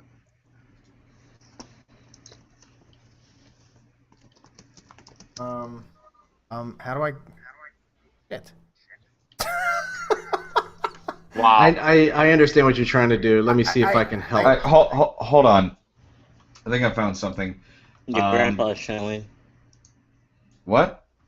No. I mean, you want to add? Hold on. You want to add? You want to add it. Video. Yeah. There's on the upper left-hand corner. There's a little triangle tab. You click on it. There's an add button will pop up. You click it, and then you'll add the interview. Oh, okay, I got it. Wow, that was real. Not easy. All right, so hold on. Let's go. Let's go to Common because that's where it would deba, and then it was Dragon Con. Yeah. Okay, and here we go. All right, so Scott. All right, so I'm gonna give access. Does everybody got access to this one? Oh, not yet. Siegler. Yeah, I'm good. All right. I got it. Good. Trav, good?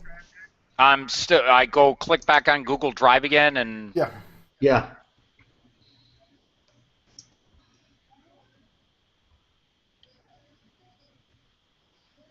Yep. All right. Guys ready? All right. All right, so this is 3 minutes, so yeah. Yeah, Mike, 3 minutes of about probably a 5-minute interview, too, so we'll... All right, so we'll get that up. enjoy what you get. Here we go.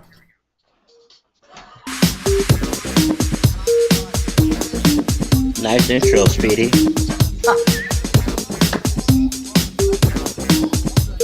I'm Peter Bryant with the Con Men Podcast, and I am here with New York Times best-selling author Scott Sigler. Hey, Scott. Good to see you. Welcome to Dragon Con. Yeah, I love Dragon Con. Even though we're almost at the end at this point. Yeah, oh, thank God, almost. I love coming every year, and I can't wait to leave after I'm all done with it. Yeah, so you have a bunch of stuff in the work. Got a lot of pokers in the fire.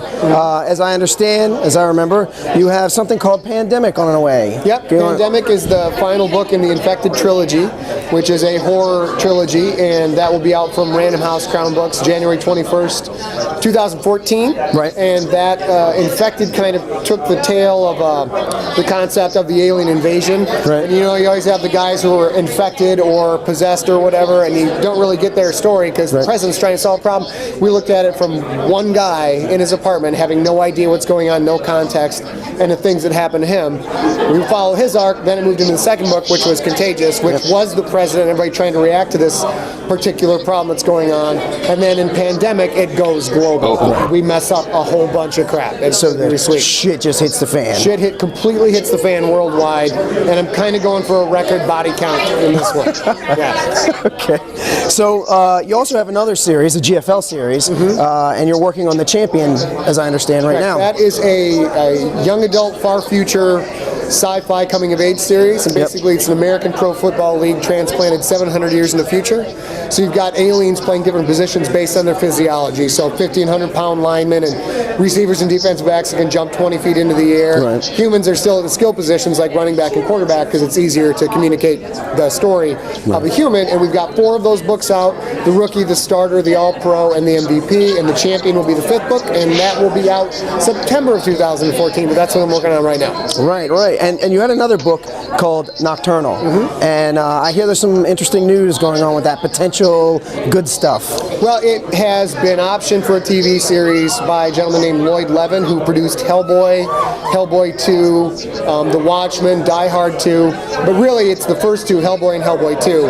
If you've seen those, you know that he is unbelievable at putting together a movie that has monsters in it. You know, taking something with the fantastical and monstery goodness and making it look amazing on the screen.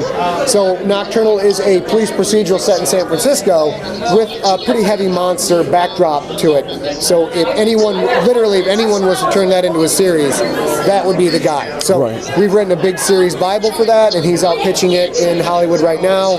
My business partner, Ray Kovacs, and I have had one fancy sit-down Hollywood meeting. No, we're getting all fancy now. It's pretty exciting. We're like, well, we're going to try and pretend we're not horribly excited. I'm sorry, I just urinated on myself a little bit. I might have had a little poop, I don't know. So, Scott, Ding! We gotta find the ding! Yeah. So Scott and I's interview goes on a little bit further with that, and there's a lot more with the poop and the pee, and so Mike and I were talking about putting in the video. The way he had all the other stuff he was adding into the video, having like a poop and a pee meter, and every time one of us says poop or pee, it goes bing, bing, bing, like a count. Wow. Hey, Peter. Yes. How old are we? What? How old are we? 12, 13. What's our average age? Somewhere in there. I don't know. Whatever, it's fun. Scott's a good guy. He's a lot of fun. And so also look forward to interviews with Tom Merritt, which was a cool thing to do. Also, I don't know if anyone knows this. Does anyone ever listen to Tech News Today or anything on the Twit Network? Do you guys listen at all? Anyone? Go back to the beginning of the Tech-Tard. No, I don't. Bueller, right? Okay. Bueller. So, anyways, Tom Merritt is leaving Tech News Today. I don't know what well, I know what the deal is, but he won't be there anymore. There'll be another guy who'll be taking over. But if anyone was interested in knowing that piece of information other than the retards that are on the panel, that is going to be happening if you don't already know. So after January 1st, it'll be a new, I can't remember the guy's name who's taking over, but anyway. What's Tom Merrick going to do? I do not know, but he's on a lot of other podcasts. He's on some on Laser and was it Sword and Laser? Yeah, Sword and Laser with Veronica Belmont. He's got a lot of other irons in the fire, or pokers in the fire, as somebody says. Pokers in the fire. I got a poker in a fire. So anyway, so that I don't really want to go into a whole lot about Dragon Con because we have 4 episodes on what Dragon Con is. So this last year we went there was more of the same shit that was last year, and like I said, not as much stuff. Although we did, our asses were smart. We went to that diner this year every night instead of going to stupid ass McDonald's. Yeah, and the diner Metro was Diner. awesome. Oh, so good, so good. If you could put up with the karaoke, because the karaoke was annoying. We were actually going to do a nightly wrap up. While we ate, we were gonna just record it, but the karaoke was so loud. Yeah. It was like oppressively loud. We're like, forget it, can't. Although I do want to plug one other interview that Pete does with what is his name? The Saturn rocket. It's Stephen King. Not Stephen King, the author Stephen King. Stephen King, the other guy, Stephen King. Well, that guy. Apollo. No, you interviewed Apollo the Rocket. Yeah. I don't know what the hell the Stephen King shit you're talking about. But you interviewed Apollo the Rocket. Stephen King was in the interview. He took over for Apollo when Apollo got pissed off at me.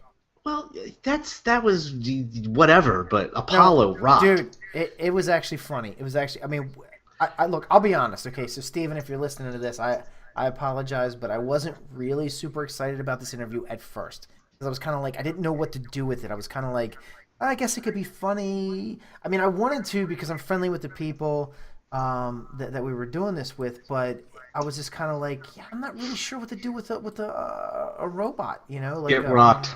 It was rock-itted. It rock-itted. No, it was great. It was a great interview. It was really, really, really funny. So I'm gonna get that one edited soon too. Okay, I promise. That'll come up on the MythWits. We'll have that next time around. So I think I don't want to go too much further because our show's going long. Let's not talk about Dragon Con anymore. We got it. It's all covered. I do believe.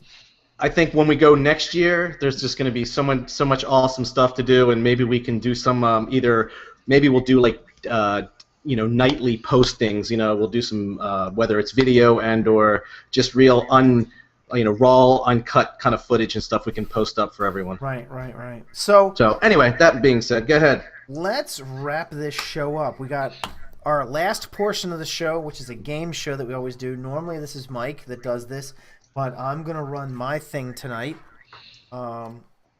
being that still the con men for at least 10 more minutes, maybe 5 more minutes, and that was always my gig. So...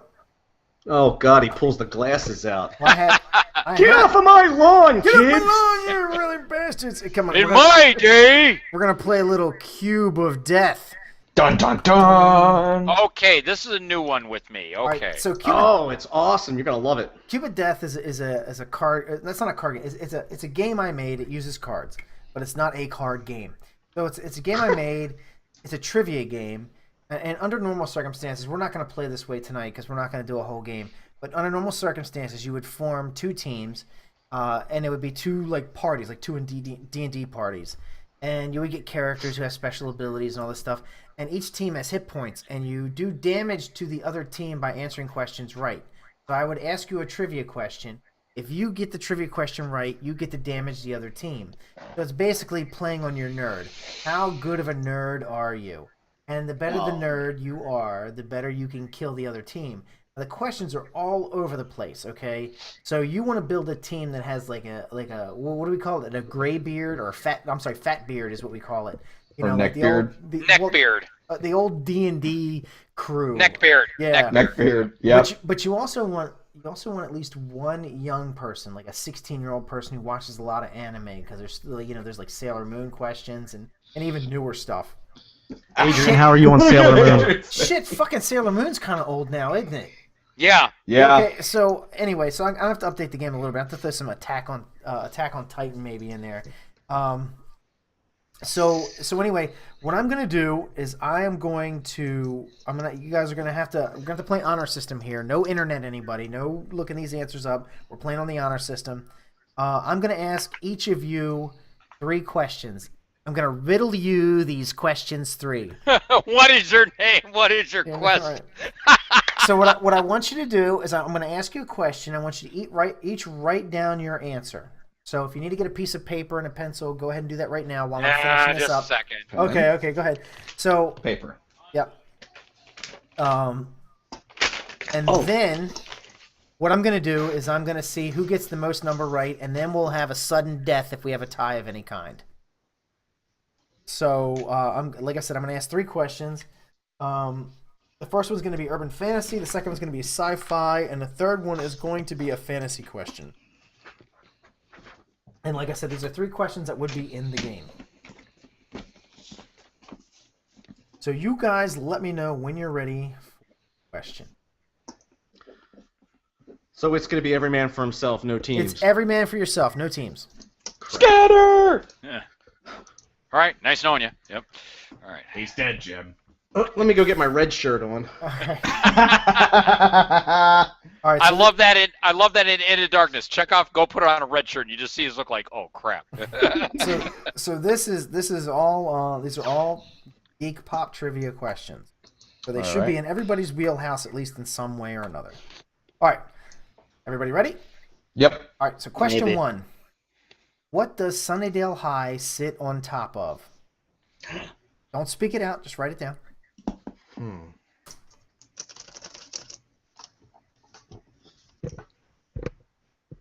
And let me know when you're ready. I'm ready. Everybody good? Sunnydale High, right? Yeah, Sunnydale High. Question 2. This is sci-fi. Who owned the Millennium Falcon before Han Solo?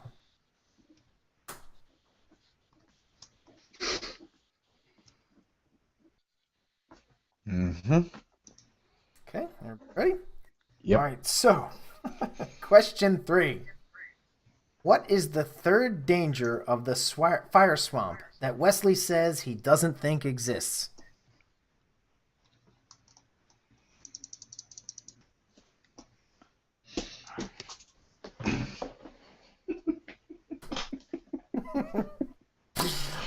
I just threw my pen. I'm like, Whatever. Yeah, I'm not a nerd, apparently. No. Hey, don't feel bad. These questions are all over the place. No one knows all this stuff. Trust me. And I looked up most of like 99% of these questions I had to look up. All right, everybody ready? Yeah. All right. So the first question. That's it. We get 3 questions. That's it. Just 3 questions. it's a demo, man. The demo. I mean, it's just a one game. I mean, what do you want? You want more questions? I'll give you more questions. One other question? Shouldn't we at least have 4 or 5 so We can do would another give a one. better chance of finding a winner? Mike can't answer any of these, is what he's saying. Shit. It's like only 3 questions. I do have my own show to do tomorrow at 8. So yeah, yeah. All right, so we'll do.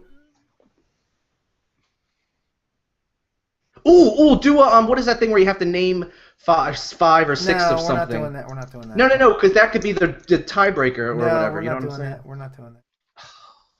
Okay, Suck. I'll do 2 more. You're not a good game master. Well, you're a good gay master, but you're not a good game master. Wow. All right, so we'll do another one. Games and toys. I hear typing. Yeah, nobody's cheating, right? No. Come on, honor system here, honor system people. Not me. I'm taking. I'm notes. on WoW. I'm on WoW. Okay. I'm listening. So who was the main antagonist in Donkey Kong Jr.? Say that again because my audio cut out on you. Who is the main antagonist in Donkey Kong Jr.? Oh, yeah. All right, and the next one is a science and technology question. What is the closest solar system to Sol? S-O-L, Sol, however you want to pronounce it. SOL was pretty much my answer for the fourth question. That's like I say, I got nothing. Yeah. All right. You guys ready? As ready as you're going to be, right? Yeah. All right. Yeah. So we'll Muffet. go Mike. Yes. Again, honor system. If you didn't get it, just let me know you didn't get it, or if you did, or whatever. For your first question, what is your answer? What does Sunnydale High sit on top of? Spaghetti all covered with cheese. Dun, dun, dun, dun. Adrian? I don't know that one. Okay, Brian? Nope. Trav? Hellmouth. Yes! Trav gets one right. What is that from? That's from Buffy the Vampire Buffy. Slayer. Oh, okay. I knew it. Okay. Sci-fi. Okay, who owned the Millennium Falcon before Han Solo? Mike? Lando Calrissian. All right, so Mike gets one. Adrian? Lando. Yep. Oh, wait a minute. How do we know he knew? We're No. going by the honor system. You fuckers, All right. if you cheat, I'll virtually kick you in the nuts. All right, so Brian. But who doesn't know that? I mean, Brian. Lando Brian? Calrissian. All right. So Brian, I think this is one of the easy ones. So Trav. Yeah. Yeah. Okay, I figured. Come on. Lando Calrissian. That that was sort of a gimme. Yeah. At least everybody gets a point. That's a return your geek card if you didn't know that one. Exactly. Yeah. All right. So, what is the third danger of this fire swamp that Wesley says he doesn't think exists? Mike? ROUSs? That's correct. Rodents of unusual size. Adrian, did you have that one? no. Brian? Nope. Trav? No. Okay. Yes. Okay. Who is the main antagonist in Donkey Kong Jr.? We'll go with Trav this time. Trav? I literally wrote a line across there for number 4. I have no idea. Okay. Brian? I took a stab in the dark and chose the antagonist King K. Rool. No. Adrian? Was it Mario? That is correct. Mike? That's right. Ah. Did you have that, Mike? Yeah, it's Mario. Yep, I knew that. You know what's funny? I was just looking up Donkey Kong Jr. like the other day, and I was like, "Oh yeah, I forgot he was the bad guy in that." Okay, It was It's the only game that he was ever a bad guy in. That's correct. So, science and technology. What is the closest solar system to Sol? We'll start with Trav this time again. Trav? Alpha Centauri, That 4 is- light years away. That is correct. Yes. Brian? Did you I didn't have get Alpha Centauri? No. Adrian, did you have Alpha Centauri? Heck no. Mike, did you have Alpha Yes, I did. It's right there. I spelled it wrong, but it's right there. Centauri? Okay. All right, so It's like Alpha. My spell checker said Alpha Atari. Alpha retardy for you. So Mike. The star has been there millions of years. Atari came out in the 70s, and the spell check gets Atari, but not that. I know. All right, so Trav, you came out of that one with 3. Okay. Yeah. Brian, you came out of that one with 1. Yep. Adrian came out of that one with 1, 2, and then Mike, you are 1, 2, 3, 4, and Mike is our winner this week. Nice. Yeah. So that was, crap! That was on video. Me dancing. Oh no! so that was Cuba Death. No! So no, God, no. So this has been the last episode of the Comment Podcast, kind of first episode of the MythWits. So if you guys, just in case you're sitting in the cheap seats, this is what the MythWits is going to be. We're sorry to see Comment go. Oh no, the Travcast isn't going anywhere. Not the Travcast. No, Travcast is good to go, and you should definitely go check that out.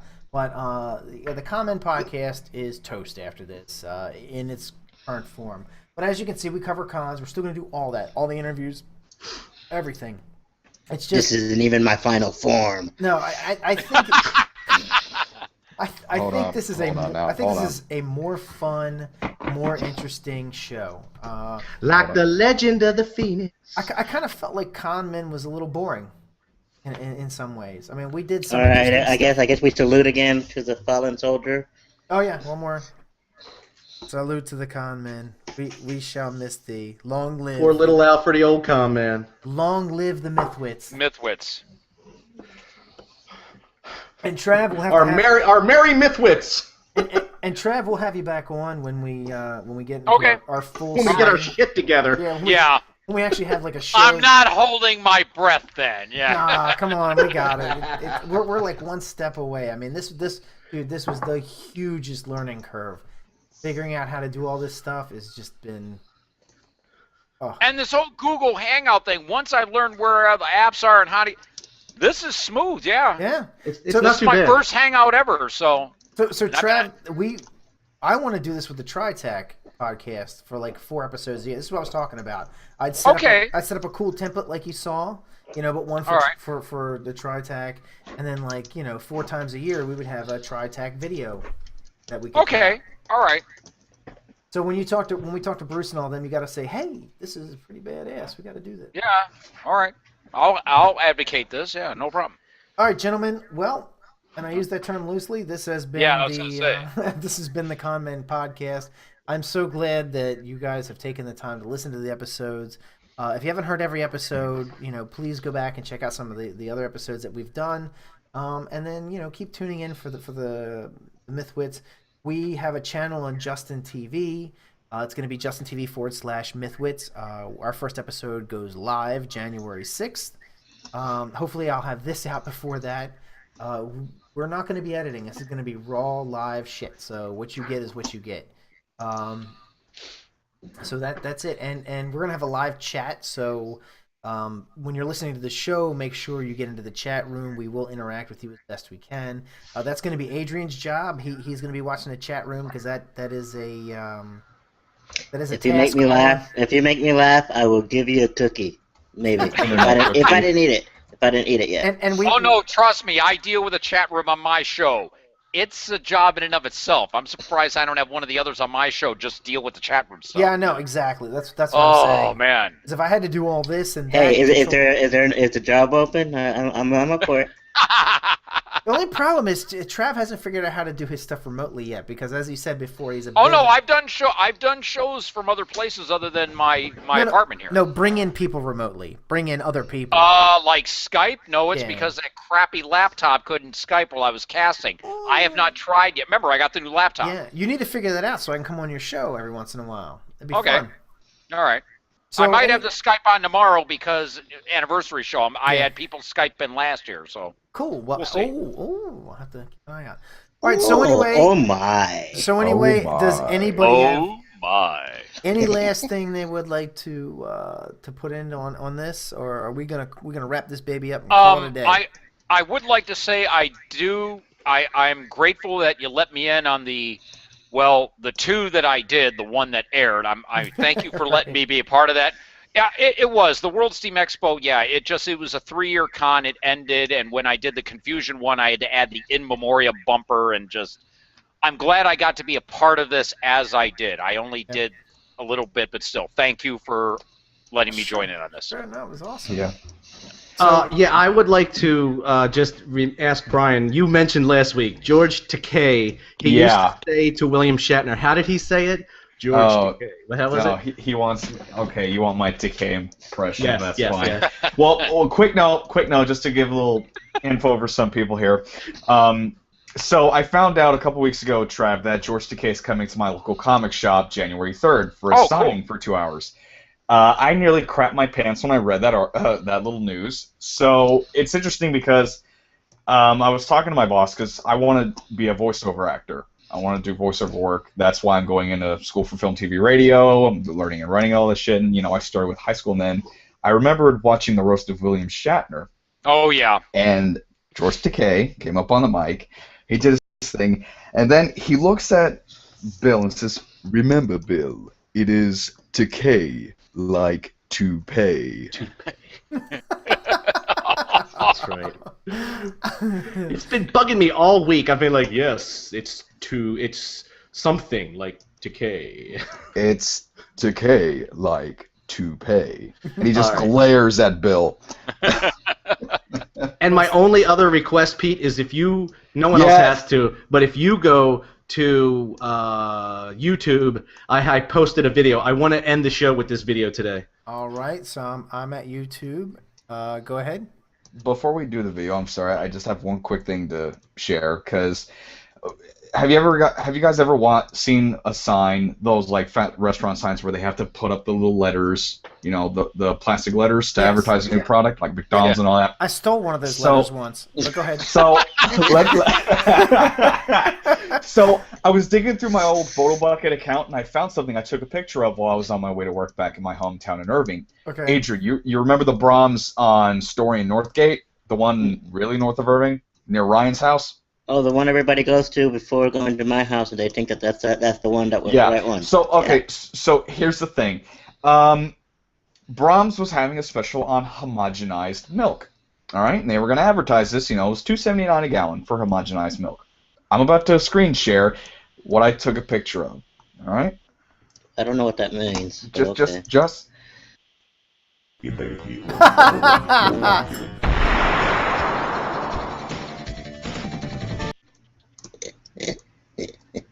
Oh no, I've seen it abbreviated like that a lot. Yeah. Oh my. Oh my. Oh my. Does that mean you get to drink right from the nipple? Oh my. But yeah, I the minute I saw that, I was like, hey, wait a minute. This is an audio podcast as well. Okay, it's a sign that says Brahms Omo Milk $2.79. I don't think sorry, you don't have the same gift that Eric does where he can do visual stuff and it translates over. Yeah. You're not that good. Yeah, I'm working on it. In bold all caps letters. Homo Milk. It's like Brahms Homo Milk, $2.79 a gallon. I don't know if the last time you've all shopped around for Homo Milk, but that is a steal. Hey, Peter. No, Mike. Not that there's anything wrong with that. Mike, I usually get my Homo Milk free right from the tap. Hey, Peter. What's that? Peter, do your Mr. Herbert? Okay. Yeah, Herbert the Fervert. Hold on. Shush. Okay, Sonny, give me some of that Homo Milk. It's delicious. What brand is that? 16-year-old. God, the fact that he does the whistling on the S's just sells it so much. Oh, now, that's Peter Griffin's Homo Milk. Boy, get your sweet ass over here, son. You know what's funny? A bunch of Family Guy fans are going to start raging and say, it's Chris Griffin! God damn it! Shit, right. Okay, Chris, you son of a bitch. Get your fat ass back here. Wait a minute. Peter Griffin? Yeah. My God, who the hell cares? Chris, right, Chris. All right. Okay, so thanks, Brian, for that coverage, because, they would be raging. Be like, what the f*** is wrong with you? Oh, here we go. All right, Mike, hit it. What happened? Someone set up us the bomb. We get signal. What? Main screen turn on. It's you. How are you, gentlemen? All your base are belong to us. You are on the way to destruction. What you say? You have no chance to survive, mate, your time. Ha ha ha. Are we gonna play this whole thing?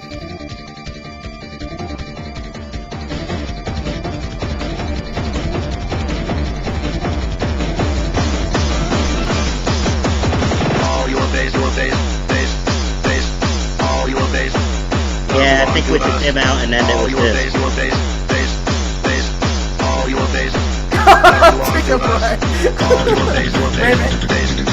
Wow.